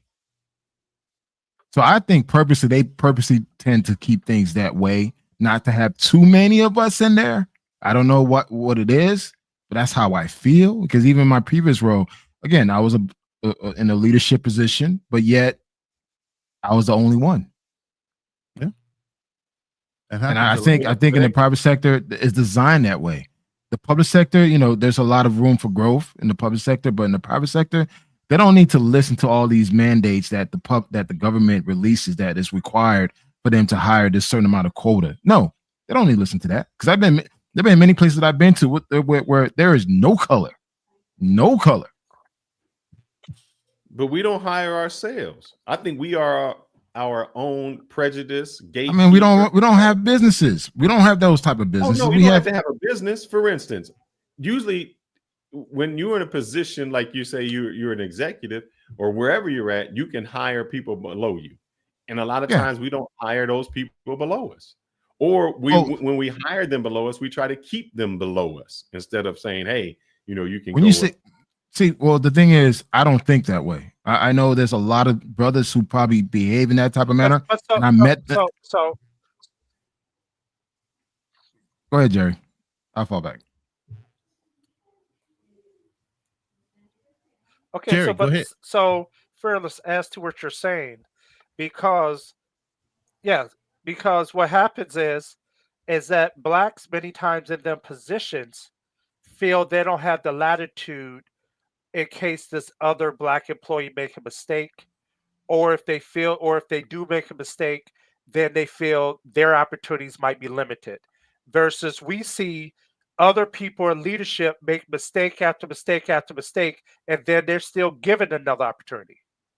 I mean, prime example is you could look at coaching. Look at the NFL and NCAA. They're just spinning the same coaches around versus other people, blacks, who get an opportunity. You'd be like, oh, that guy, he hasn't won anything, but he'll get another shot. But usually, Jerry, that is the reason that is because it's not that they good. It's all right. I'll give you an example. It's very difficult to get into corporate America. But once you have a corporation on your resume, it falls in line. And the reason is somebody says, oh, he's accustomed to a corporate culture. He's accustomed to that. So it would be easier for me to go from my corporation to another corporation to another corporation because they see that I'm already a part of that corporate culture. Whereas somebody just getting in would be more difficult. That's the same with football. So they say he may not be the best football, but he understands how it goes, how the game is played. And we've had black coaches that weren't that good. I know I was a Cincinnati Bengals fan and we kept a dude on there forever. And we were like, what the hell? He ain't winning no games. So we do the same thing. So you claiming Cincinnati Bengals? I mean, now, yes, now but they're doing afforded good. the opportunity many times. They're Go ahead, Jerry. but many times they're afforded the opportunity to make the mistake for a longer period. I don't. Well, I'm gonna say this. I don't think black men have that same privilege and opportunity to fuck up that many times and still stay with the same company. All it just takes Correct. is one fuck up and you're done. While other races of Correct. men and women have fucked up in so many ways where they still stay in the company or even got promoted. So for me, fuck DEI, fuck all this opportunity, because again, it's not really based on your skill set. It's race still plays a role. And nowadays, fucking gender plays a role. And now shit, your sexuality. Now they're asking me, am I straight? What the fuck that matters in the workplace? Well, here's the thing, Kanal. Let me ask you, since you have an issue with the race thing, would you not want race to play? I don't want to say play a factor, but if you're saying that most of the corporate people in executive levels are white, wouldn't you want an affirmative action, or wouldn't you want them to know that you're black so that they say, hey, we need that 10 or 20%? Most of those corporations are not following that, so it doesn't matter. I want you to, if you want me to sit on this board, it's not based on because I'm black and I'm meeting this quota. You put me in this board because I bring value. I could make things happen, not because I'm black. I don't want that to be my scapegoat and why I had this opportunity. Like, no, it's like, especially now where I see it for myself that it plays no fucking value to the system. It just doesn't. And especially it hurts me more than partaking in it, man. Honestly, I think that identifying myself as black on an application or an opportunity, it hurts me. Now, if you compare my skills, my experiences, and the things that I've done and accomplished compared to the next man, shit, I got a fair chance of winning that shit. But this goes back to what I've said several different times on all kind of podcasts. No matter how you look at it, when somebody hires you, they hire you to sell your resources, your ability for profit. They got a guaranteed salary for a reason, because they know they're going to make X amount of dollars for your work and your work ethic based on who you are and your talents and your ability. They know how much they're going to make off of you, or they wouldn't hire you. And that's what. Right. I was going to say, I know you're talking about people getting on, but I think what happens is any black person, once you get in there, they keep you because you're trusted. And the reason I know is I'm an Ohio State football fan. And I remember when we were on the cusp of being in the playoffs and they were talking about Condoleezza Rice. And I was like, Condoleezza, what the hell does Condoleezza Rice got to do with Ohio State getting in? And then I figured it out. You know how many boards this woman sit on? She sits on the College Football Commission board, the Cleveland Browns board. She sits on all of these boards. So that's what they do. So when you say we can't, they get comfortable with whomever it is, and they know that they know how to play the game. And that's why that one person will sit everywhere. And that doesn't have to be a black person. That's a white person. That's why it's very few. We just don't bring anyone up. You know what? My pushback is this. Most of the time, most of us, and it goes back to what you said earlier, Fearless. Most of us in higher positions want to be the big dog within that position. So they're not going to reach out and try to bring other like-minded brothers and sisters that could be put in that same situation. Most of my promotions and opportunities that I had were presented by a white man to me. Always. Never in my 20 plus years in this corporate rat race that a black man or a black woman put me in a position to get a promotion, to presented me with an opportunity to explore. Nothing. If anything, they did everything they could to gatekeep the fucking information. Dude, man, I could go on and on based on my private experience, like my experience in the private sector, especially dealing with black folks. Man, listen, I'm cool with black folks. I don't need their help. I'm good. I'm good. You know that person? Cool. I'm gonna find out that person who that person is, because based on my experience, a black person, I never benefit from a black person in my private sector. Over 20 years, I have not benefited from a black person in human resources or in a power position. Never. All the opportunities and placements that I had were from a white man, a conservative white man, conservative white woman. Now that's crazy. So all this shit. Oh, you could go network with this black man that's in corporate. Man, fuck that. I'm gonna find out who his boss is, or find out who the next person is, and go talk to that person directly. Because my experience, because I gotta kiss your ass, I gotta do this, I gotta do that. Or you want to feel like you're better than me, you know what? I'm good. I'm gonna go left. I'll find somebody else, or I find another company. I have a question though for Drew. He says, not my experience with black mentors. My question is, what position are the black mentors in to help you out? Because you can have them give you great advice, but unless you have them in a power move where they can say, hey, let me put that word in for you. I know somebody. Because the fact goes back, it's not what you know, it's who knows you. You know. Yeah. No, who knows you?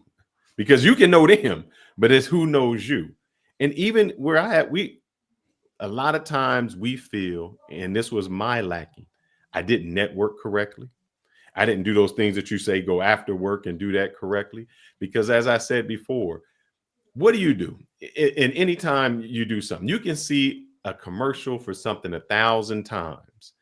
And the time that you need it, whoever is familiar to you is what you pick. So you say, hey, Kanal, do you know somebody who can paint? And the last person who talked to you, or the person who did a good job, no matter how many advertisements you see, that's the person you choose. We don't do it. We do something one time and say that was enough, instead of staying in that entire mix to make sure that our name is always circulated when something is going on. We don't do that. White people or other races know how to network. They know how to keep their name amongst that. They always doing something to just keep their name out. Hold up. I gotta push back on that. Me and Jerry will tell you, we networking fiends, bro. You ever hear of guerrilla marketing? That's different.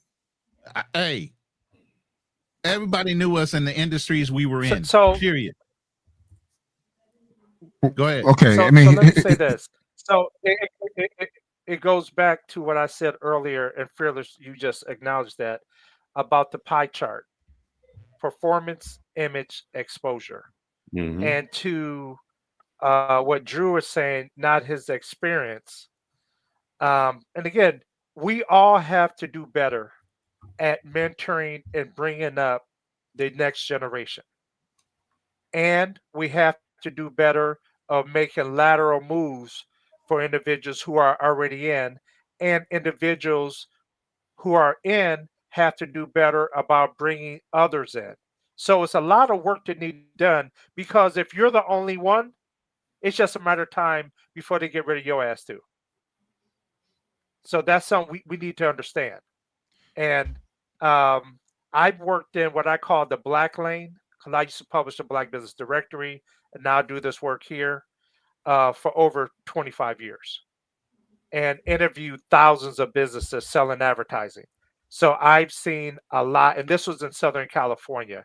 Now the work we do is based out of Oklahoma, and we help families around the country. But it's just a point that we have to continue to network. And when we know better, we do better, and we got to help the next person. It's the obligation, and it should be an unwritten rule that we got to bring somebody with us. Quick question to you guys, each of you guys. Have you guys ever been to like a black networking event? Of course. Yeah. And what has been your experience with? I used to put them on. Yeah. I'm gonna tell you this. I've been to many Black networking events, from tech to marketing. All of them were trash. All of them, complete fucking trash. I mean, and the reason why I say trash is more about, look at me. People are not really networking. It's really more of a party scene, and there's no room for building relationships. Now, if I attend a non-Black networking tech event or marketing event, the experience is completely different. Now, why is that? You guys can answer that. So let me unpack that for you. Okay. Okay. Now I will. So let's go to the Let's go to the Black Chambers. So I helped start the Moreno Valley Black Chamber in 02 to 04. I was on the steering committee, then advisory committee, then the chair from 06 to 08. But what you have is when you're dealing with a Black chamber, their first monies have to come in to establish a building, versus when you're dealing with a city chamber, or what they would call a regular chamber, but what I would call is the white chamber. They're already sponsored by the city.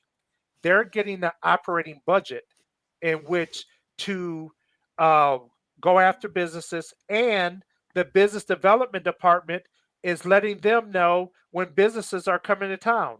So they already have the network that's going on. And same thing when I hear people say, oh, I'm going to start my own school. Well, how are you going to get your building? Because schools already have buildings. Now it's just about the functionality every year to keep it moving. So it comes down to, again, the resources. And me putting on events, and also, and what you say? I heard a shot at Dr. Umar there. I heard Dr. Umar. No, it's no shot. You know, you breaking the school to prison population type of thing, and now you taking shots at school districts, bruh. Go ahead and just say it, Dr. Umar. No, I'm not going to say that, because it's too much work to be done for us to do that. Everyone has to run in their own lane and what they feel they can do.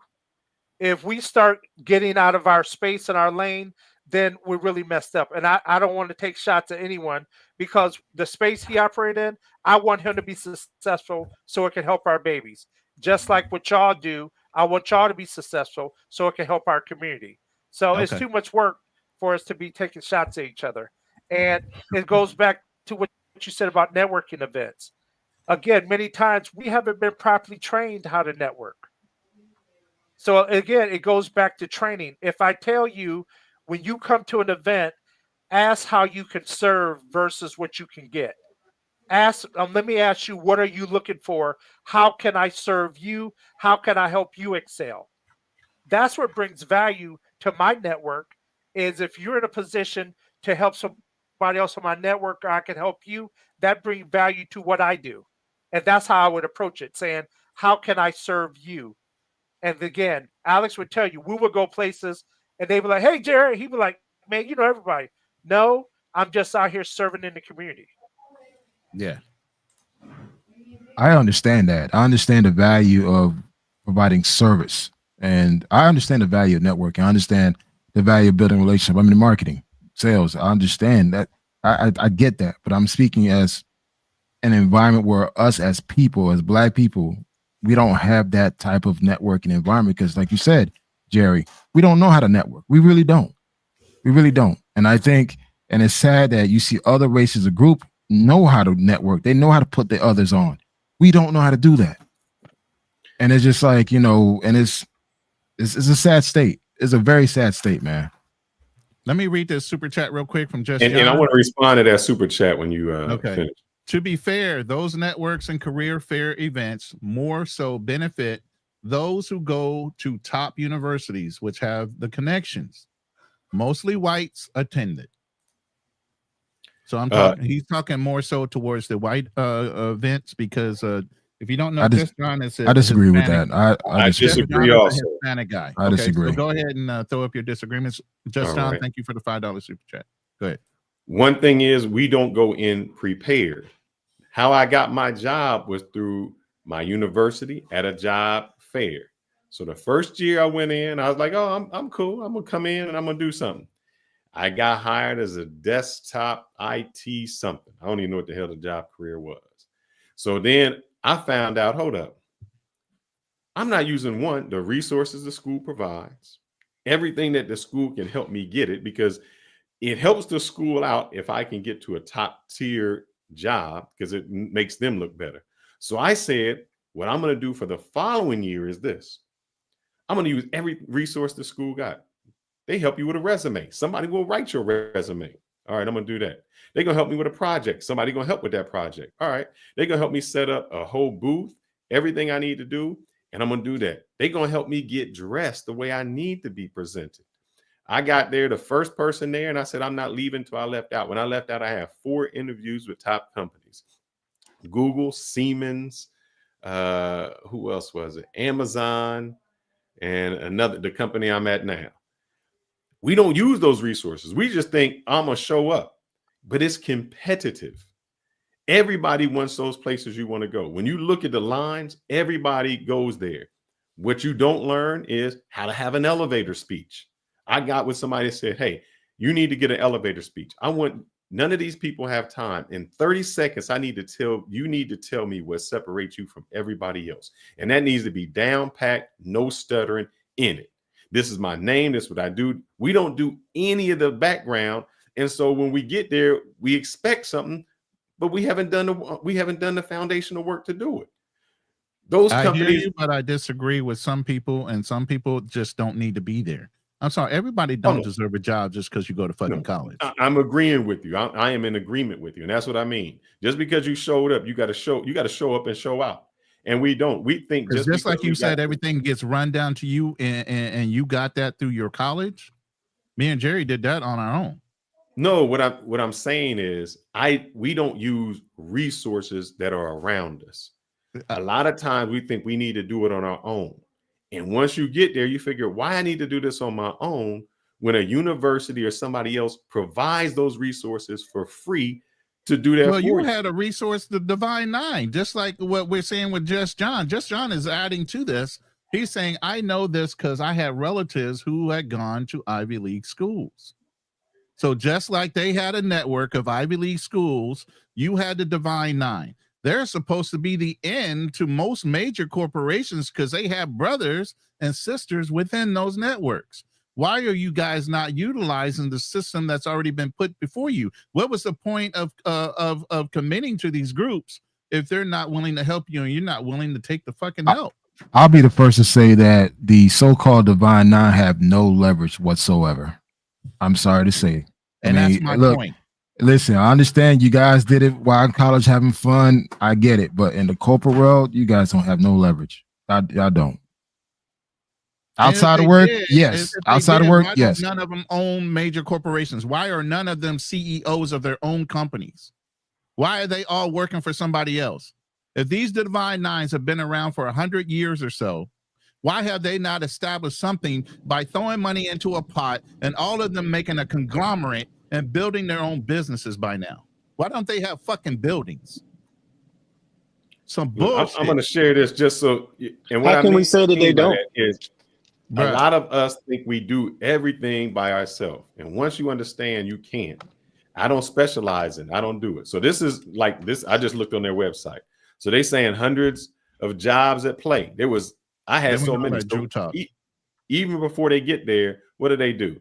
They got the handshake, the resume review day, website. They help you out with that. A lot of times we don't take advantage of we know how to take advantage of some welfare systems and things like that, but we need to take advantage of places that will help you get careers and jobs, because we're going into something that we may not understand and may not know what somebody's looking for. Right.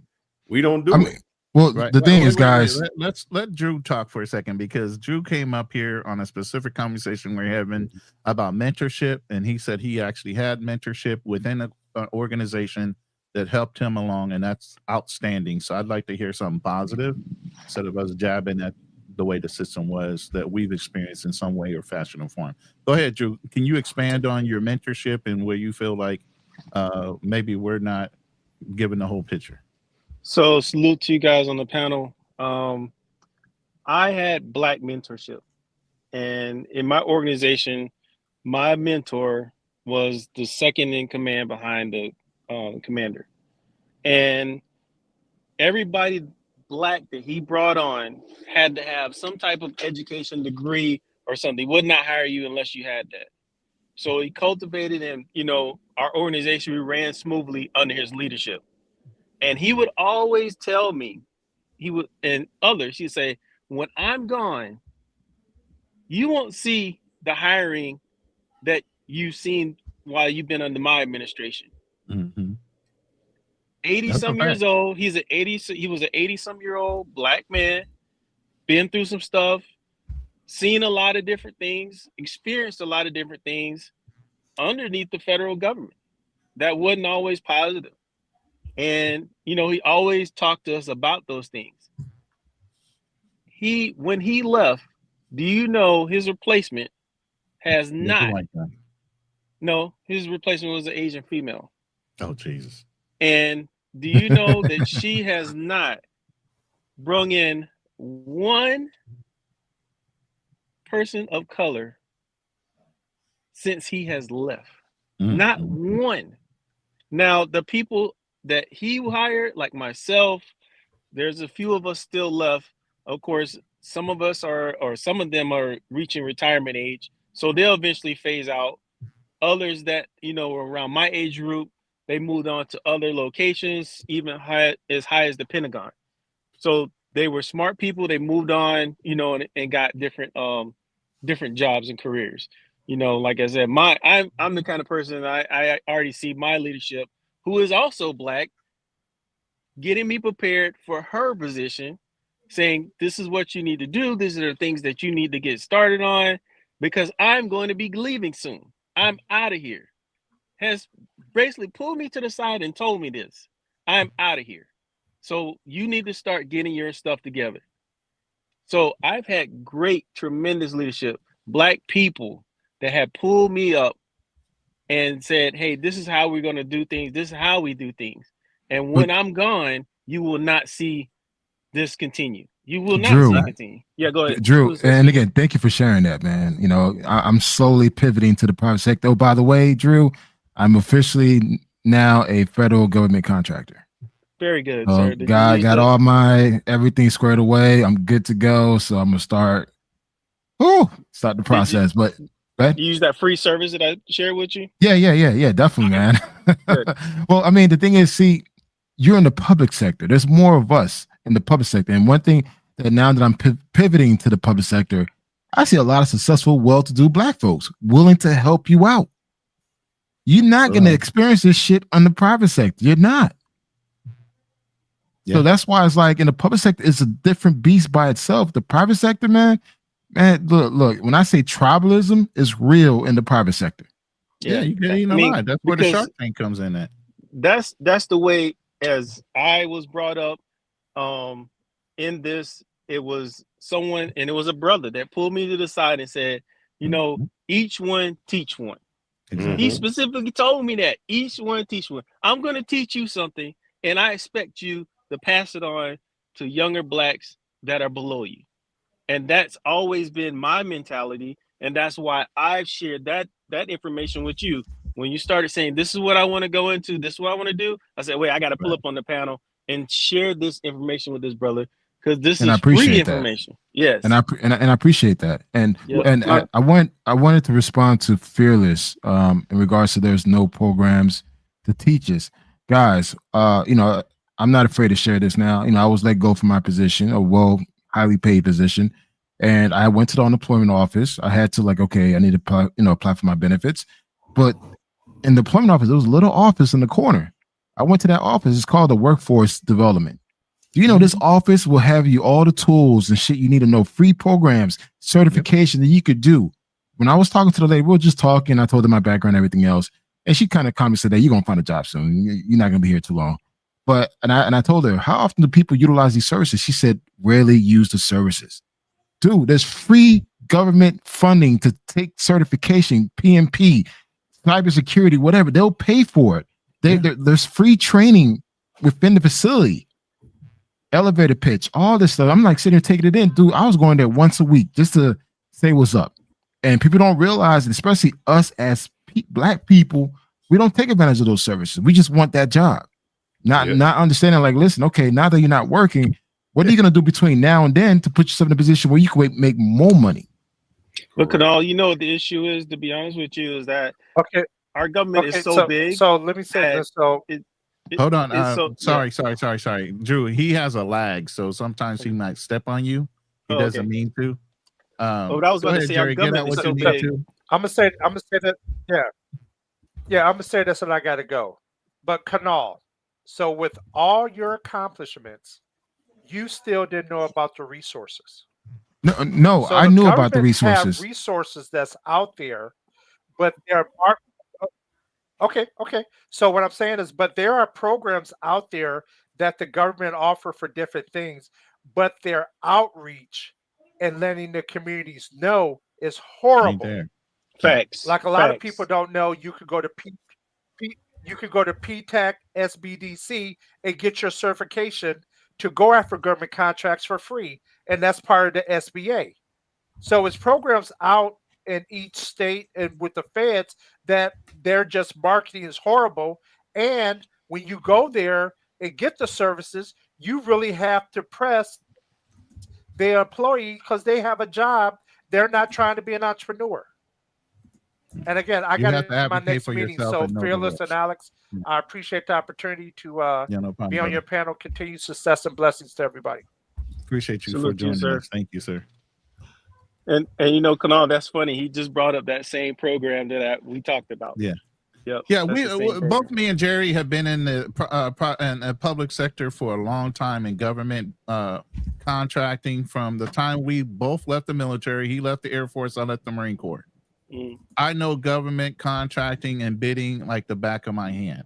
I did it for almost 20 years. Very successful at it at multiple different companies. And matter of fact, my procurement officers, even though I might have left one profession, which I switched from computers and network infrastructure over to pharmaceuticals and medical supplies. I was reintroduced to the procurement officer for medical supplies because they knew my reputation as far as a salesperson and getting shit done. And I just proceeded to continue to win contracts within those same company, those same locations, those same counties, those same government agencies. Even though I had changed total fucking titles as far as what type of stuff I was selling. You know, one thing I just want to express amongst the panel is that I want to change the narrative that, you know, that our people won't help. There are pockets of our people that will help each other. Absolutely. And that's why you'll always hear some of us say, now, don't make me look bad. Now, I done brought you on here. Don't make me look bad now. You know, right? Well, you're not gonna bring them on if they're gonna make you look bad. No, but there's people that have been brought on. I mean, let's be honest. We even in the small business sector where it might be somebody cutting the grass, and you say, I'm gonna search out a Black business. Okay, you search the Black business out. Okay, there's some that may do well, and there's others that may not do well. But I want to make sure that's understood that exists even in the white sector. There's some white businesses that do well, and there's white businesses that do well. There's Hispanic business that will rob you, and there's ones that won't rob you. So I want to get out of the mindset that it's our people that will screw each other over. It happens in every race. It really does. Yeah, but Drew, the problem is, and I'm not saying it's correct, the problem is individual Blacks are judged as a whole. Just like when something happens on the news, the first thing you say is, damn, don't let that dude be Black. Don't let him be course. Black. Because they view us as a whole. And then when one person does it, we initially say, man, that is the race. I'm not saying that's right, but Black people are judged by that individual as the race. So that's why we hope that it doesn't happen. Because, and another reason is it's so difficult for us to secure it, that we say, man, you had an opportunity to secure it. How can you mess that opportunity up? But my other question to you is, let me read the super chat real quick. All right. Just John, $2 super chat. Thank you for the $2 super chat. It's a continuation on the comments that he was making, which has been sitting here for a minute. top schools are pipelines to those top careers. That's very Yes, true. but that's Very how it true. should be, shouldn't it? I mean, that's like saying AAU basketball is a pipeline to somebody becoming Well, great. hey, to the comment about the Divine Nine, that shit ain't helping. Who said I didn't comment on it? What? Oh, I think that Well, was the brother as far as- previously. yeah, that you Jerry. comment. Jerry Yeah. brought the Divine Nine, but the level of connection that they have within organizations in order to get you in are not at a level to where it's an advantage. Whereas what Just John is saying, a lot of the top schools in their relationships within organizations will get you in versus the joining some of these frats and sororities that project that they will help you but never really do. I think that the sororities help out more than the fraternities. And I don't want to blanket cover all of them, because I want to say that there are people who are in those organizations that have ability to help others, and they are helping others. There are people in those organizations that are office building owners or company owners, CEOs, but it's so massive that we don't know all of them. They do exist. I don't want us to just completely say the Divine Nine doesn't nothing.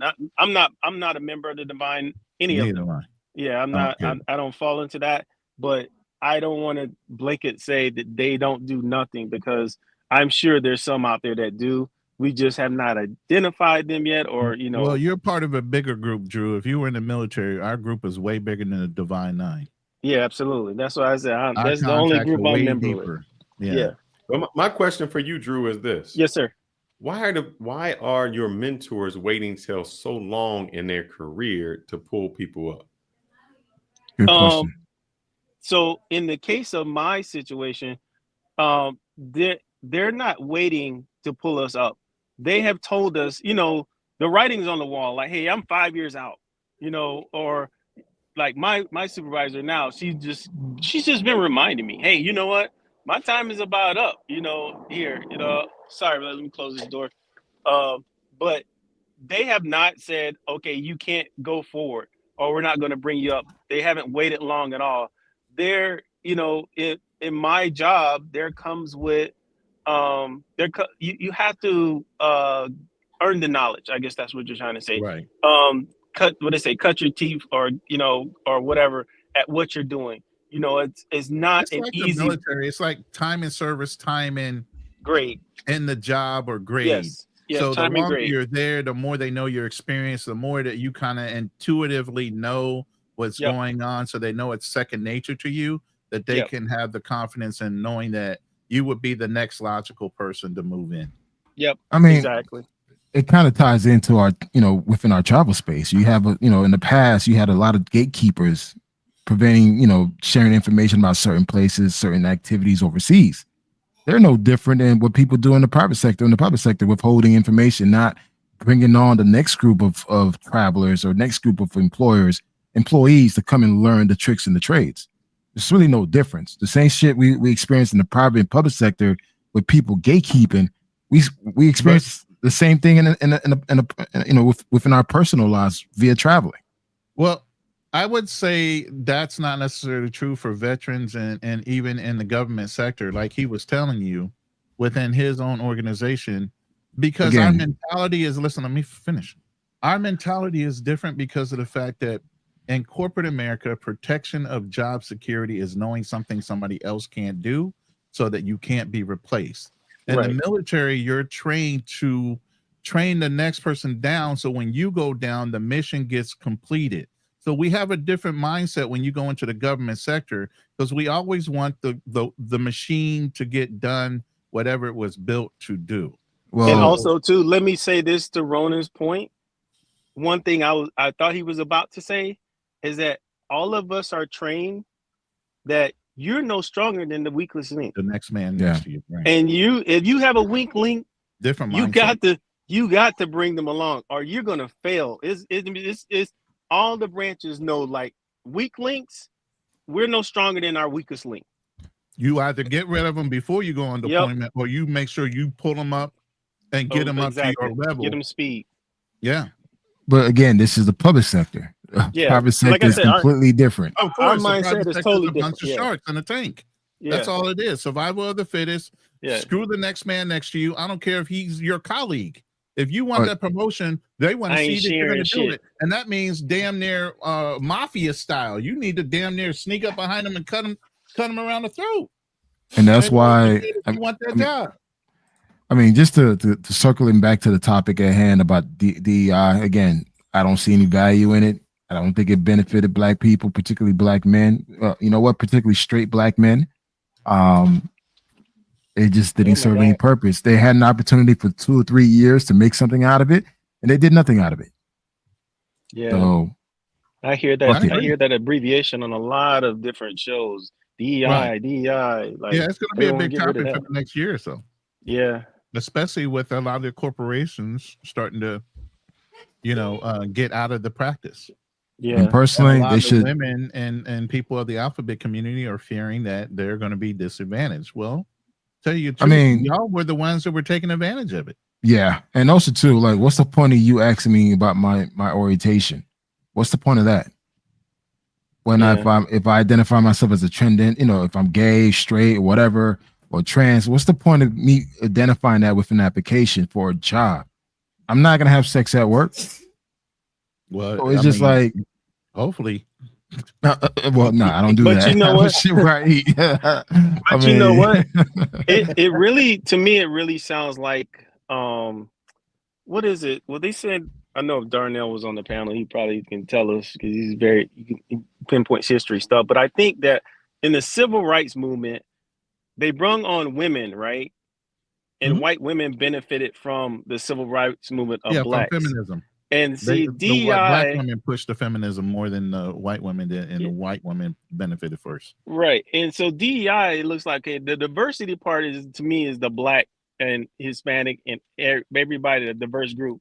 But equity, the E part, is like, I think Kanal saying, like, I need to know about somebody's sexual orientation. Like, I don't need to know that shit, Well, that's the inclusion part, really. Inclusion, yeah, the inclusion. Like, get rid of. I mean, we want to stay diverse. I mean, we're a very diverse country, but I don't want to know your sexual orientation. I really don't give a shit. To the white guy's part of the Wall Street Journal article that I played, he was basically pointing out the simple fact that with DEI, you have Taiwanese people coming over there to part of billionaire families, but because they're Taiwanese, they were getting preferential treatment, even though they were wealthy enough to get in certain things on their own.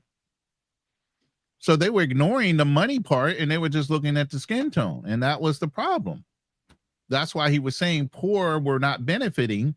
It was just the shade of your skin that was part of the benefiting, or your sexual orientation, or this or that. But it really didn't go back to the point of what affirmative action started, which was to help along a certain tone and disadvantaged people. So yeah, DEI does not necessarily work and hasn't worked for the people that it was supposed to be written for, and it has definitely worked for white women, or women included, right along with the alphabet community. You're muted, Fearless. What it was supposed to do is help people out who were excluded from certain places. For instance, if the fire department was 100% white, it's supposed to say, okay, we're going to open this up to let them in.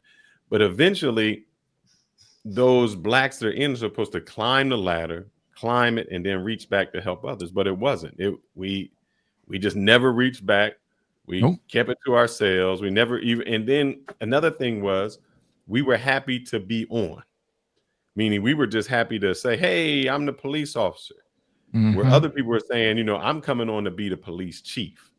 And so you're never going to make a change if you're only coming on to be a participant. You have to fire up, go up the ladder, and that's not what has been done. And even when we got up the ladder, we didn't look out for the other people. I would push back on that too. Go ahead. I just want to push back on that a little bit, because there are situations, like I said, sometimes I think when we talk, we just blanket cover everybody. But I think there are situations where you've had black folks that have been pushing forward, like you say, Fearless, and they try to get to those positions, but for some reason or another, they got sidestepped by somebody else, for whoever knows what the reason is. I've seen it I've seen it even here in different sectors where you have that person of color that has been doing this, but for some reason it's like, well, we've got John to come in here for this job, and he's like, well, wait a minute, I've been working here 30 years, I've done everything, I know all the systems and processes. Well, we just feel that John's a better fit for, you know, whoever John may be. But those things do happen. I just don't never want to say our people aren't pushing forward, because when I hear you speak, Fearless, it almost seems like, well, we are all not, they're not all doing it. You know, we're not all the same. But let's say this, and I but, agree. But I with got to you. talk Let in me generalities, finish. because Let me if I don't finish. talk in generalities, I mean, I can always say we're not here, we're not there, but I'm only speaking of the result. So why don't you tell me the result? If it's not all, if it's not that, please give me the result of what I'm saying is wrong. Because you can say what you're saying, but I want to know the result. I think you should say that some of us. I'll say the majority. How about that? I don't know what the majority is. More than 50%. Hold on. Let me say this real quick. First of all, everybody's not built to be a leader. So I don't care how long you've been in a company. Some people are just not made out to be leaders, and some people are just not going to get followed. Whether you put them in that leadership role or not, they're not going to be respected enough to be leaders. So you can be in a job for 30 plus years. You can know all the processes. There are brainiacs for brainiacs. I used to work in the tech field. There were great guys that knew how to tear apart a computer, this, that, and the other, and diagnose it to the nth degree down to a component. But let them try to talk in a room full of people and actually communicate what they could do. They could not fucking do it. So there's a lot of great people out there that can be in jobs, and they are just not built to be leaders. Just like everybody wants to call each other kings and queens. There was not just all kings and queens in a fucking society. So stop fucking saying that shit. Everybody is not made to be of that person or that lineage. There are other things that have to be considered. So leadership is one thing. Part of what Walmart is doing, a lot of people are screaming, well, when they cut down to DEI, the people that are supplying the stuff with Walmart that are urban or alphabet community, and they got products on the shelf. Guess what? Walmart is a fucking business at the end of the day. If you can keep their shelves stocked and the product goes in and out, and they don't have to store your product for a long time, but it runs through on a 30-day cycle, they're not going to get rid of your product, whether they get rid of DEI or not. What they're going to get rid of is the requirement of having to participate with certain organizations and companies that ain't worth shit. Now, if you were the lazy individual that finally got into Walmart to get your product on the fucking shelf, and then you gave up at the end of the day and said, oh, I don't need to go call Temu. I don't need to go call Alibaba. I don't need to go international. I've made it. I'm going to stop at what I think is a peak at fucking Walmart instead of getting into Target and other fucking companies too. That's your own fucking fault. It shouldn't be relying upon DEI to keep you trapped within the Walmart system. You're not trying to grow your fucking business. Period. You're being lazy.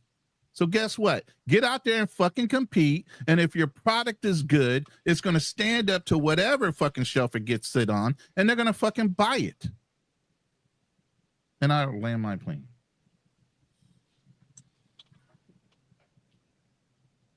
Well, I guess what I'm saying, What's up, Drew, Matt is Easy? Open panel, brother. You can come up anytime you want. Defend your black queens. Even though we're not attacking them. I'm just saying. Well, every woman is a black queen. What the hell? Where their kingdom at? Where their king at? How can you be a queen without a kingdom? There was a warrior class. Queen without there was a farmer class. There's all kind of classes within within a kingdom. Everybody was not meant to be a king or a queen. I'm sorry. Not everybody was, right? Matter of fact, in that situation, they always go after the low-hanging fruit. What was the low-hanging fruit? It wasn't the king. It wasn't the queen. Nope. So my question is to you, Drew. When I say, do you think it's the racial makeup, or do you think it's something else? And the reason I say that is I was just looking at the racial makeup of New York Police Department. And I didn't know that they have as many minorities as they do. So if there's that many minorities, why do we still have the issues that we have? And when I say a lot of minorities, meaning I'm saying 53%, this is not white people. 53% are minority groups. and Why above do we have? captain is 75% black. Are you saying why do we have racial disparity Yeah, you issues? know, I'm saying, like, we say, oh, we can't get them in, we can't do this, but we have the people in positions and we still don't do it. Example, you just had a black president before, and I say, Mhm. what did he do for black people? Mhm. I Are don't you know. I'm asking me a asking. question? Oh, Yeah, I'm what do asking you you. do? We put them in positions, but what does that? How does that help me out? Now in his mind, when he says, "What did I do for black people?" he may say, "Hey, I understand that black people make up the majority of people around our country who do not have health care insurance. So I'm going to create a bill, which is called the Affordable Care Act, get that passed, and now I have provided medical and health By the way, he coverage didn't for black establish that. people." The Republicans did. Just Yeah, like but I'm just saying that, you know, he got the he got the credit credit. for it. Yeah. He got the credit for it, and he could say, "Hey, this is what I did for black people." Now, I think there's other things in his past that he did do during those 8 years of maybe providing funds to historically black colleges and universities. I think he did do some of those things, but I don't really know right offhand, like, hey, I specifically did this for blacks, you know, white people and others. You can't touch it. I don't know if any president will ever do that. Well, I They tell you what he will. did do. Go ahead. How many black people do you know that work in the coal mines? Oh man, in West Virginia, I don't know many at all. I don't know All right. anybody from West Virginia. Well, he set up a I know a thing. lot of blackface people that work there. Well, no, you say he didn't do anything for specific races. In the Mhm. Affordable Care Act, there's something called black lung disease. So whenever you Mhm. work inside of the those mines, a lot of people get what they call black lung by breathing in. He set Right. up something specific to help people out who worked in coal mines. They got black lung disease to help Okay. them. So that's Yes. doing something for a specific race. I can't say No, specific no, no, race. no, no. You Hold said up. people. You said people, brother. You said for specific people who worked in those mines. Correct. Yeah. So that means everybody. That doesn't mean white Oh, people. no. We just know that there's a majority But of here's white the people that thing. live in West Hold on. Virginia. You're correct in saying that. But if the 99% of the people are white, you did something not to help black people. But he can't help what they don't. What they mine coal in a different state. If they mine coal in South Carolina, and there's a lot of black people in South Carolina, we would have been in those coal mines mining coal. So we can't No, what say, I'm hey, the saying is, but my demographic of where question was, people. what did he do for black people? And you said he created something for everyone to do it. But if the majority of people he's doing something for are not blacks, he's not really creating anything for blacks. Well, that's just a sliver I'll of the give you another pie. example. That's I'll just tell a you sliver what. of the pie. The black lung is just a All right. sliver of Let's go a to whole sliver bigger of the pie. How Yeah, go many ahead. black people did he nominate to the Supreme Court? None. Okay. He nominated 2 white women and a white man. So you put True. somebody in black in power and they did nothing. True. I mean, I can't say he did nothing, Fearless. We can never say Tell he me what did he nothing. did. I'm But sorry. man, you said, but you're saying like, What did oh, he he do? didn't put What this did he do for he the did black out not there. community? do anything. Everybody What did he knows. do for the black community? Let me say this. I'll tell. Okay, Drew, hold up. Because I Fearless, can tell you all the things Let he me didn't do. address Hold up, one hold up, thing. Ronan. We No, on the because ball. you already tabled the Ronan, question. let me tabled the question. Let me answer land the this question. plane, no, because I'm gonna land the plane. He said what we didn't do. I'll tell you another example of what he didn't do. We say the majority of people when they were black who went to jail in drugs would be for crack cocaine. When it was white, it was powder cocaine. The difference is it was 100 to 1, meaning if you had 100 grams of cocaine, that would equal 1 gram of crack cocaine. Your sentences were the same.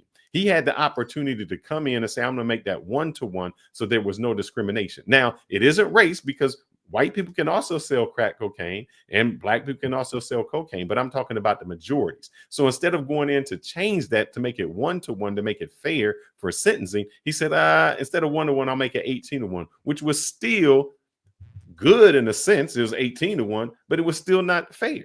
So he had the opportunity to do something that would change a law that the majority of affected black people, but he still didn't. So I keep asking, what did he do? So he passed gay rights. He got gay marriage. Let's just be clear that the government in a whole and all these moving parts and pieces is a big thing to manage. And that's why you do have people or heads over departments and whatnot. and you have people that you say, hey, I want you to run this program, and they report it up to me. So I can't say that he's perfect. I'll never say that President Obama was a perfect president. I don't think any of them are. I think that they all leave or miss out on something that they could have changed under their administration, because they focus so fiercely on one project that there's like, this is my legacy. So unfortunately, he didn't touch that. He didn't touch that. So, all right, in his whole, all right, let's do this then. You keep doing this. His, Let me but, get no, in I'm gonna ask the question. No, his you whole already asked the question. administration. Let me answer the first question before you get the question number 5. God damn. Come on. Go, brother. We on 2 hours. We're supposed to be at 30 minutes. I understand that, but this roll. is a good, entertaining conversation. Jesus.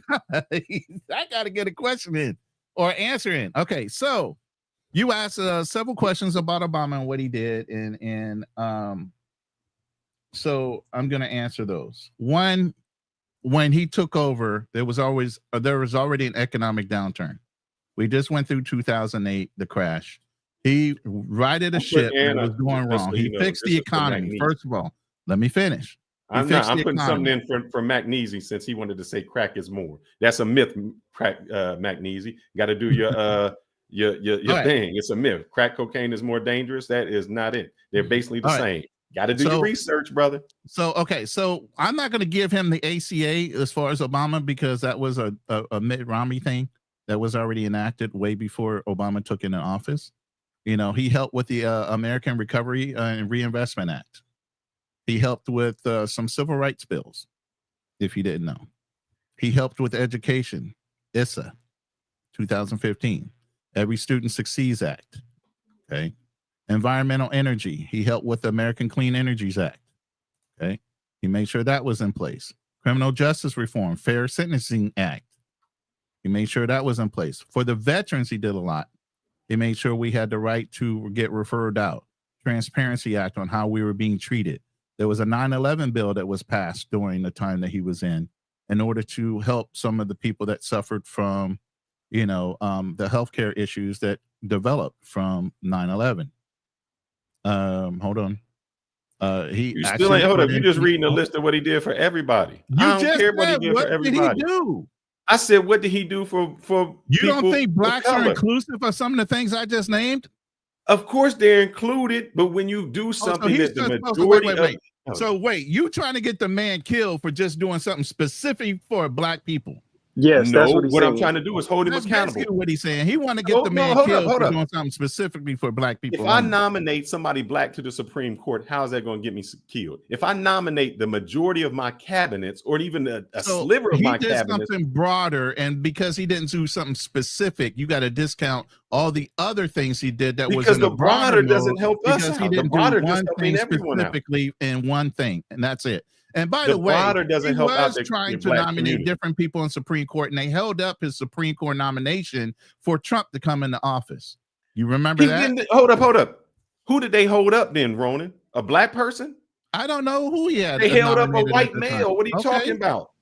But that still would have been they held up Garland, which was a white male. That he didn't have anybody in his somebody. Hold on. That still would have been somebody preferential towards. There still would have been somebody preferential towards the aid of whatever the Democrats wanted to do versus what Trump has been doing for the Republicans by putting so many people that are going to affect you over the next 50 to 60 years, because that office or that position as a Supreme Court justice is until you die or you opt out for retirement.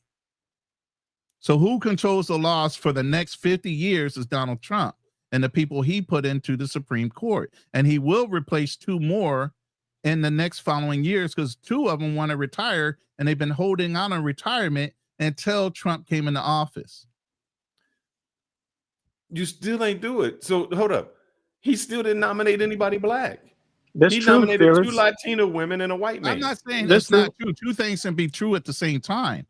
What you're saying is he needed to specifically do 1 or 5 things for black people specifically, so the man could be fucking. You know why? You know why? Because white presidents do everything for white people.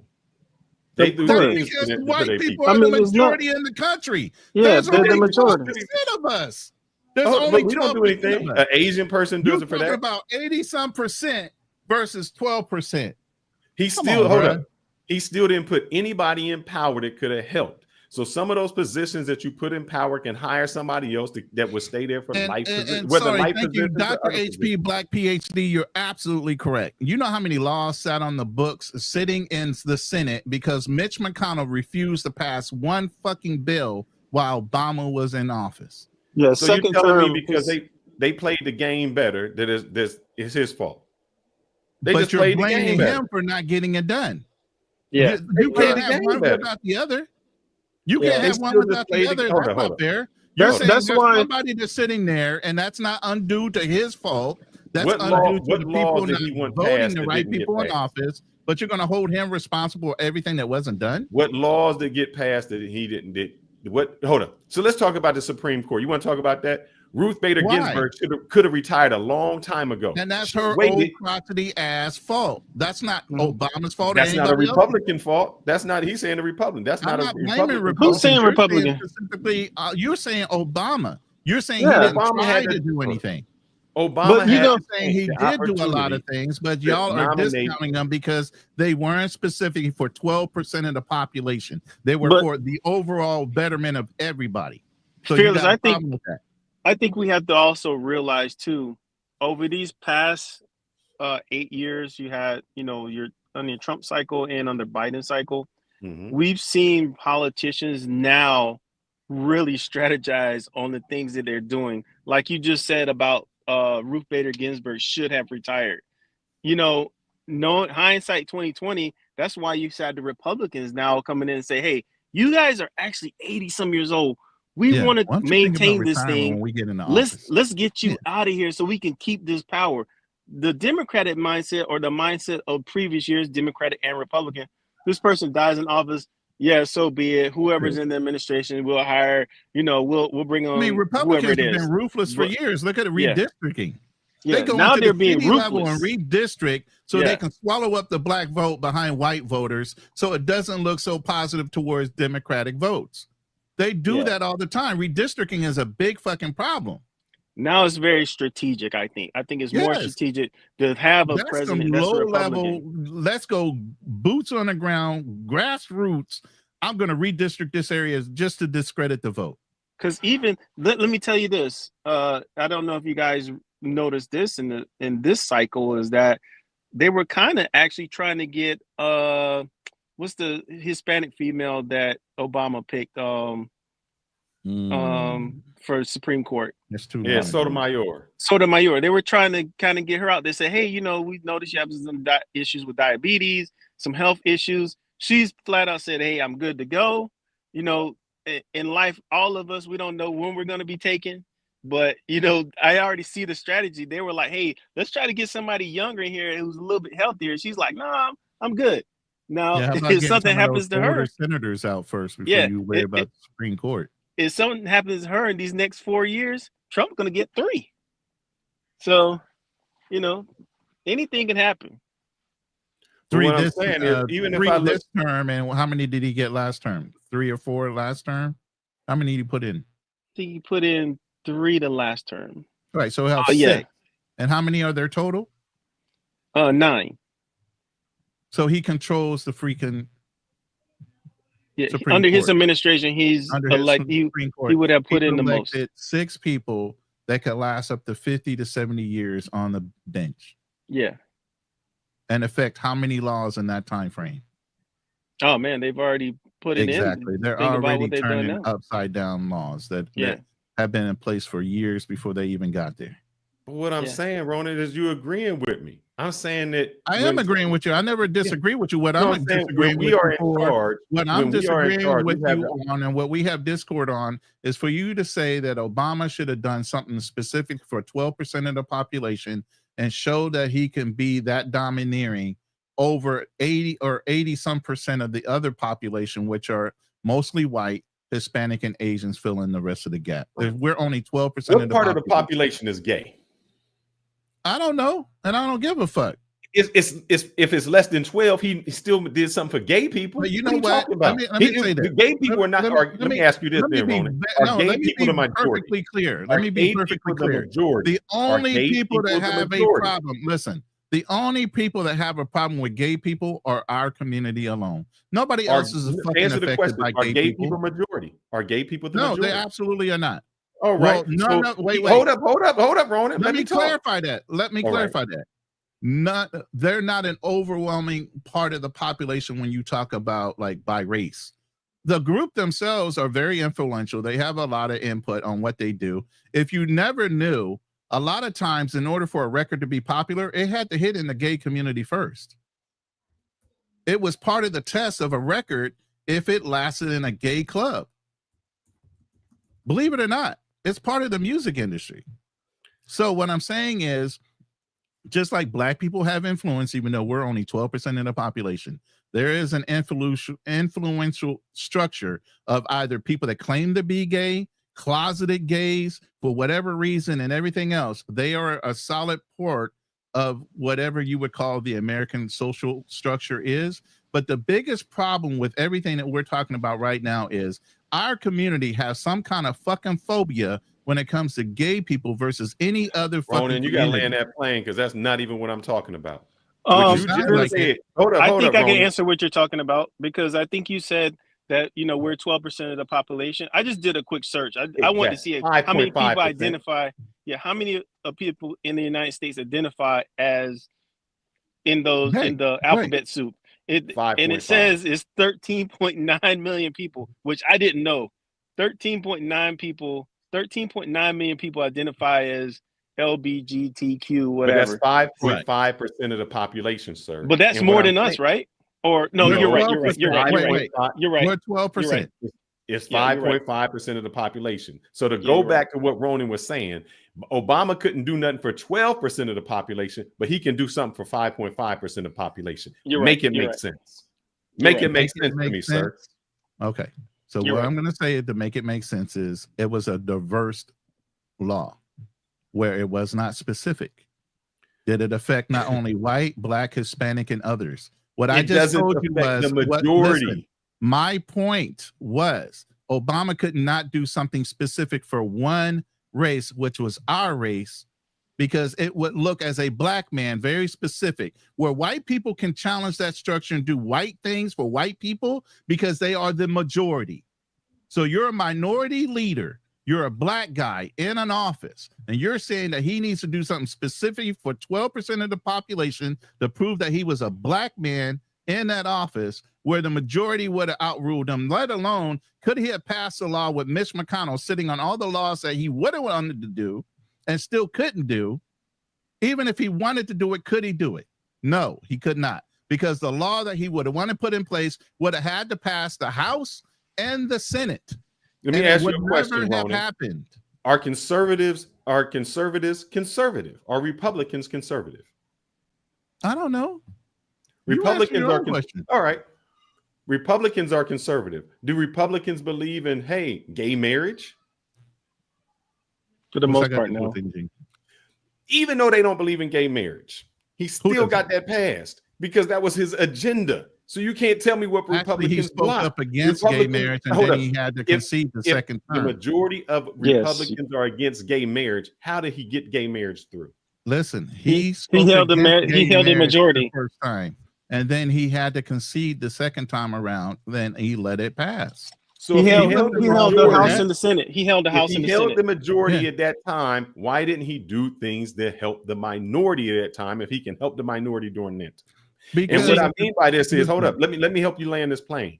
You don't have to do something. You do not have to do anything specifically for black people. You don't have to do anything specifically for black people, but you can do something specifically. But that's what you've been yelling about this whole time. It's something for him to do. No. Listen, you can do something specifically for how it affects black people. Example, you can say, I'm going to do inclusion laws in the urban community. I'm going to do redistricting or put more loans inside of urban community. I'm going to do something so if you fix up houses inside of cities that are distressed, you'll get an extra loan. Now you haven't put anything aside that makes it white or black. You put it to economics. He didn't do that.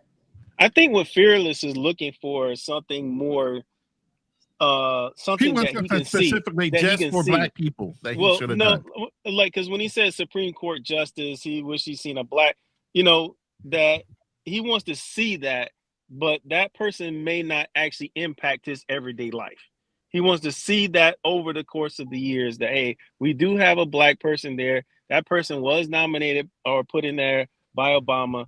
Yes, unfortunately, Obama didn't do that. And that's why I say it goes all the way back to the strategy between the Democrats and Republicans, where the Democrats came in and thought, hey, he's on fire. He's gonna have the House and Senate for the next 4 years. That did not happen. That did not That happen. did not happen.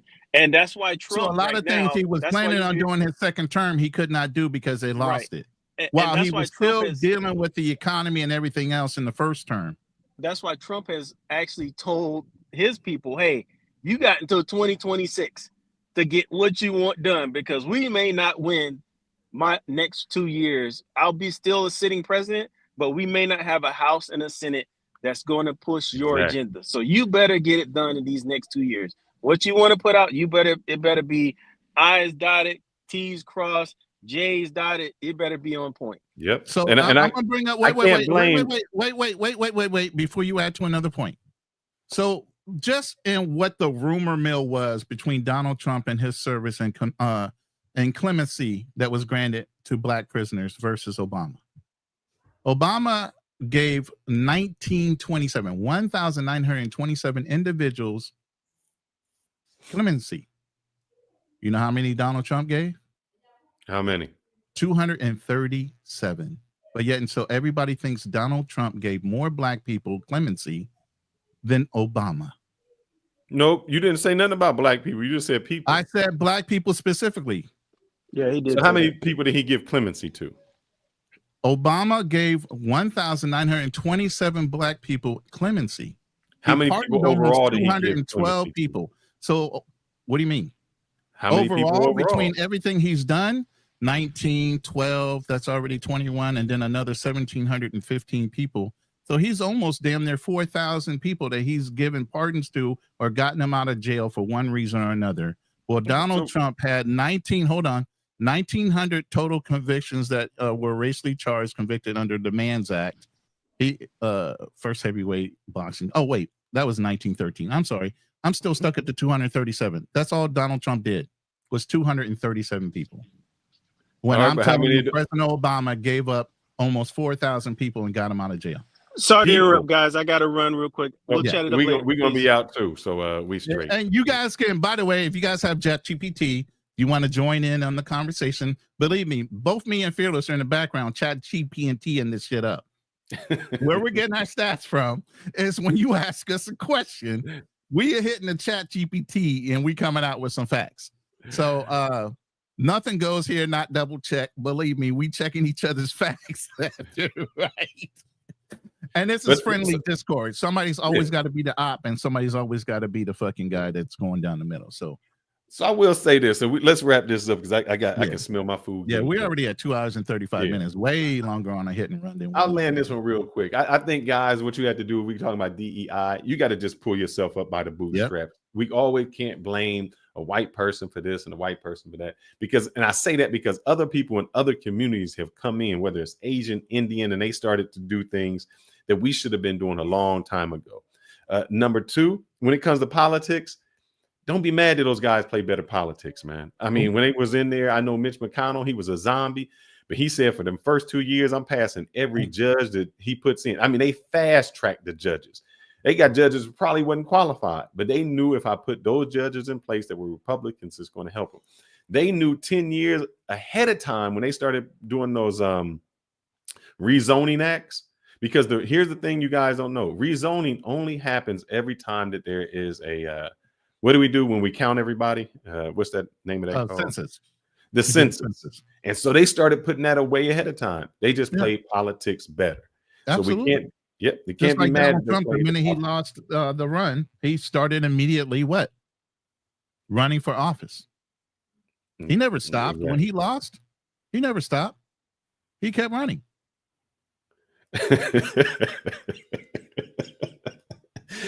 Oh, Krusty, man, I just seen this, brother. You putting me out on a funny note, man. No more DEI for your passport pookies. Only white boys can travel now. That's what I'm saying. They're gonna pull your Hey, we passport. got to qualify 'em, man. You know, if your passport got a name like Shaniqua, you can't get to certain places. I understand that. There's nothing wrong with that. He said, get them back on the plane and shut up. Oh, Krusty, man, you just put a smile on my face, man. You made me laugh on that one. But here's the thing, guys. DEI will be coming to an end, so you better do something else to qualify You better figure yourself, it out. better engineer yourself, figure it out, skill up, get your skills going. You know, not only that, because I got a video that's going to come out here soon, Rona, as soon as I can get this other channel, and it was the 10 traits that white people teach their kids that black people don't teach them on how to be successful. And there's a, I wouldn't say a formula to it, but I'll give you one out. One is white people question. They do not follow the status quo. They question it. When we say, listen to what I say. Yeah. Don't be asking me why. White people encourage their kids to ask why. Why? Challenge. That's always the way I've been grown, was a challenge authority, a challenge knowledge, always challenge it. Don't believe it. Go and research it and get it for your goddamn self. Hey, I'm gonna tell you, a Dr. Black, what was the country founded on? What was it built on? This country was founded and built on money. That's why they left. I wanted freedom and money. So when you say you don't pull yourself up by the bootstraps, that's exactly what we are, a capitalistic society. We all about money. So whoever make that money is who gonna make it. So you had an idea, you do that. It's about that dollar. That's what we say, pull up by the bootstrap. I mean, it doesn't matter how the country was originally affirmed. It has definitely changed. It's all about them funds. You can make somebody some. That's why an Indian person is ahead of Google. They wasn't founded by an Indian person. It's whoever can make that money, whoever turns it over.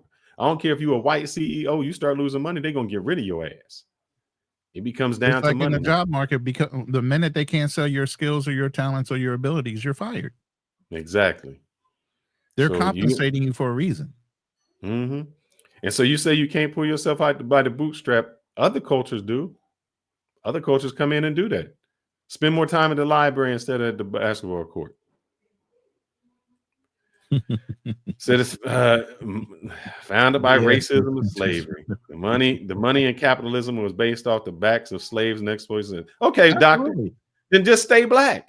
Don't do anything. You're right. You're right, brother. It don't mean that. You stay where you at, and you just don't let capitalism do it. Get your hairs you let up. somebody else pull themselves up, and you see who make it. Because if you want to use your blackism as an excusism, you're gonna be where you at 10 years from now. And what excuse are you gonna give the people behind you? You can't make it because you black, because there was slavery 400 years ago. Martin Luther King died in 1960. What excuse are you going to give them that they can't make it? Because if you keep giving people excuses and not opportunities, you're going to stay where you at. See, other cultures don't give that. Other excuses say, hey, we got to educate ourselves. We got to be better than this. We got to outdo and do better. Jews was locked up and lost in the Holocaust, 6 million people. And what they said is we're going to be 1%. We feel that we this, and we're going to control certain areas. So what excuse do they have? They was in slavery back in Egypt. So they was in slavery before you. What you talking about? The Jews was in slavery in Egypt. Now what? Now, were they going to hold that too?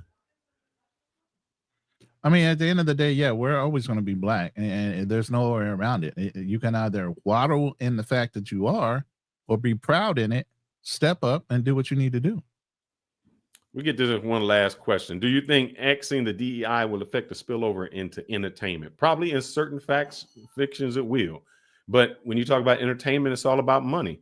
You know, who's going to sell the most records? I don't care if you're white or black. It's all about who's going to sell the most. You know, if it's a movie, who's going to go see that movie? It's not color anymore. It's what? Green. Money. Mm-hmm.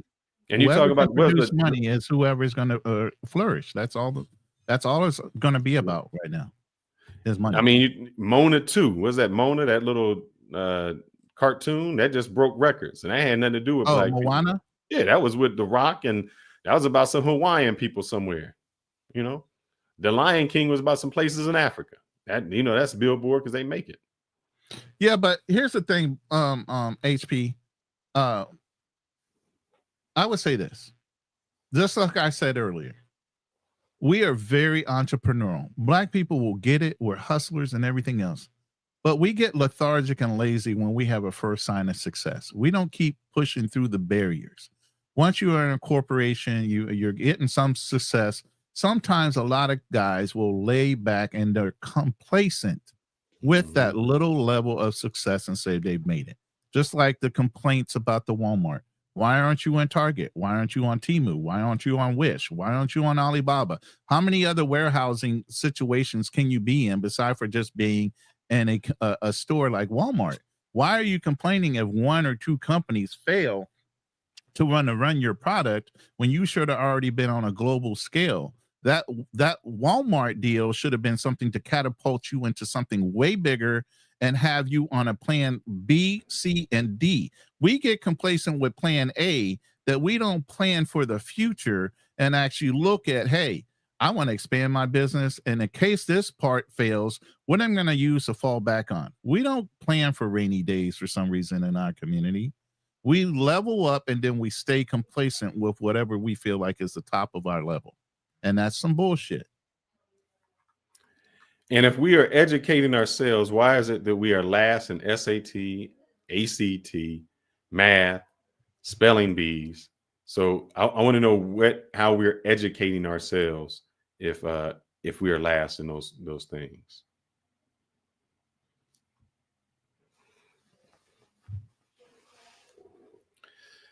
Entrepreneur requires capital. Hey, why don't you just come up? Go a few minutes. He participates on the chat. He's cool. I like no problem. Dr. Black PhD. So yeah, capital is always required in anything. And guess what? There are grants or small business loans. There's a whole bunch of different things potentially. But if you're going to expand, you expand on your own profitability. Maybe not take so much as a salary and reinvest in your own company. Maybe not hire. I'm going to give you a prime example, my brother. You want a prime example? What's that? Where you live at, my friend, it was a profitable business. They screwed it up. Who was that? The Turkey Leg Hut. What you mean? Oh, yeah. Great business. The husband and wife. I went there and the line was 3 hours long. Yeah. 3 hours long. And they rather didn't want to reinvest, didn't want to do that, wanted to do other things, not pay people back. So how you going to tell me that we don't get the opportunity and we screw the only opportunity up?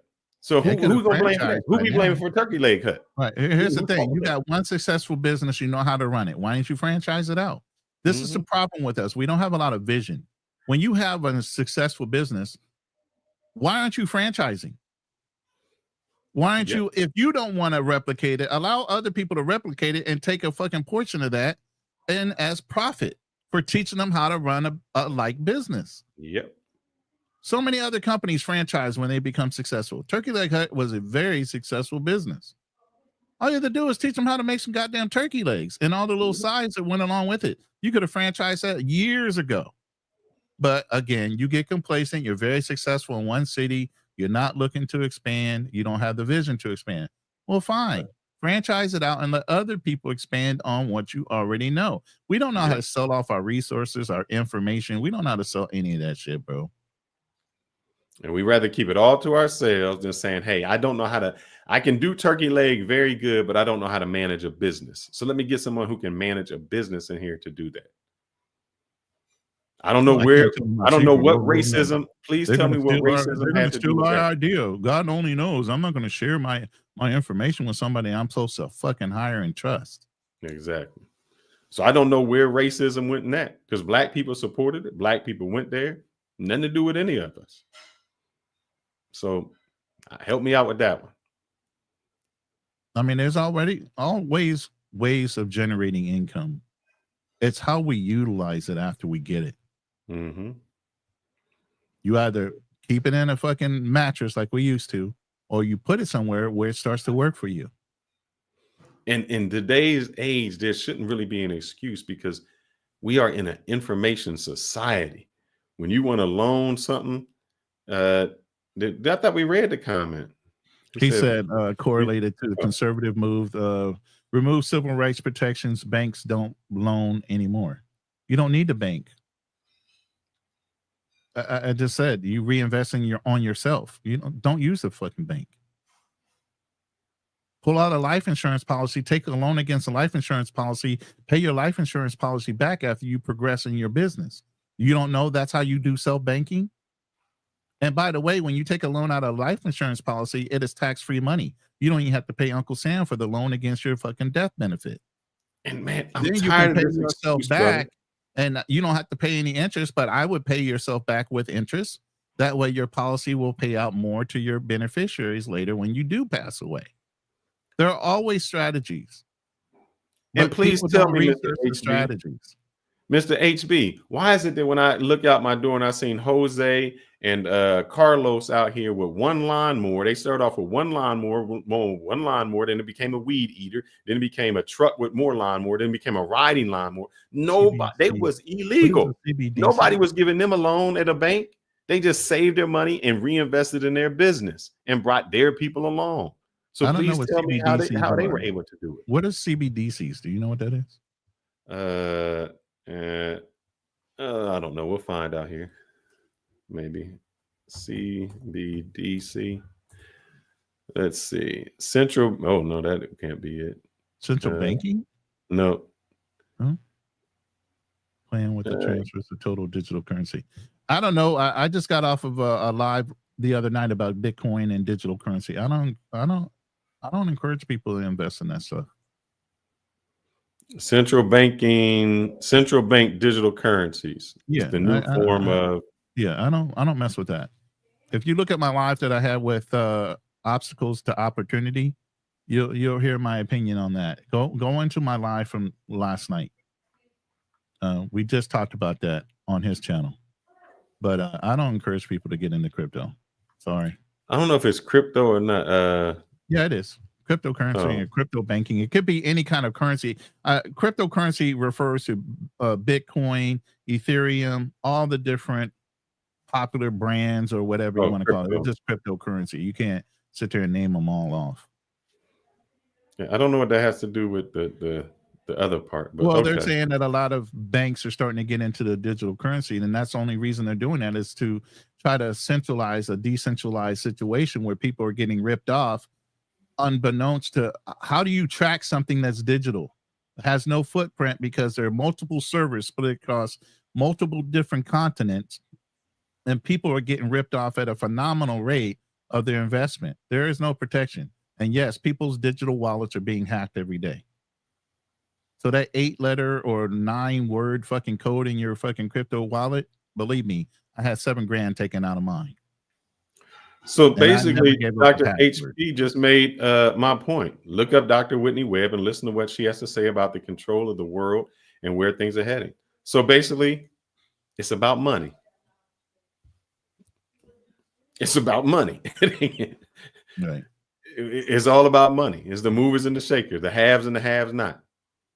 You either get your own, figure out a way to be productive, or you wait for somebody to affect you by DEI or affirmative action. Mm-hmm. But the quickest way to get to being independently wealthy is to work for yourselves.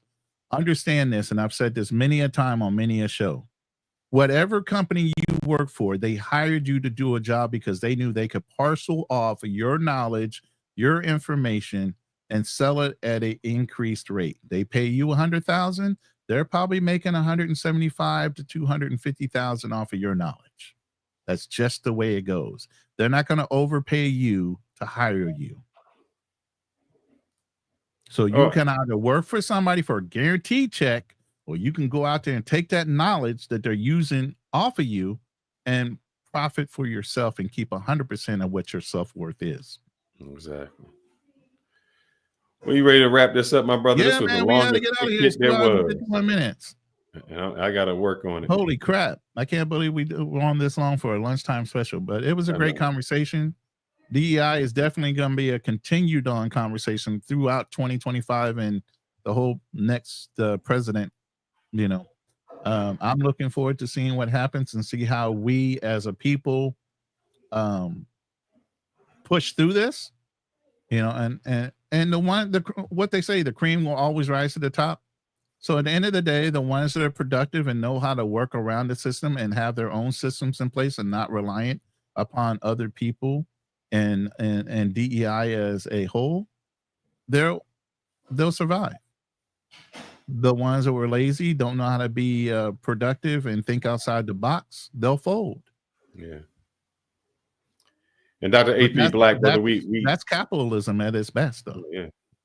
I'm not saying that capitalism is the best. Sometimes it's not. No, we got crony capitalism, but it is what we are in now.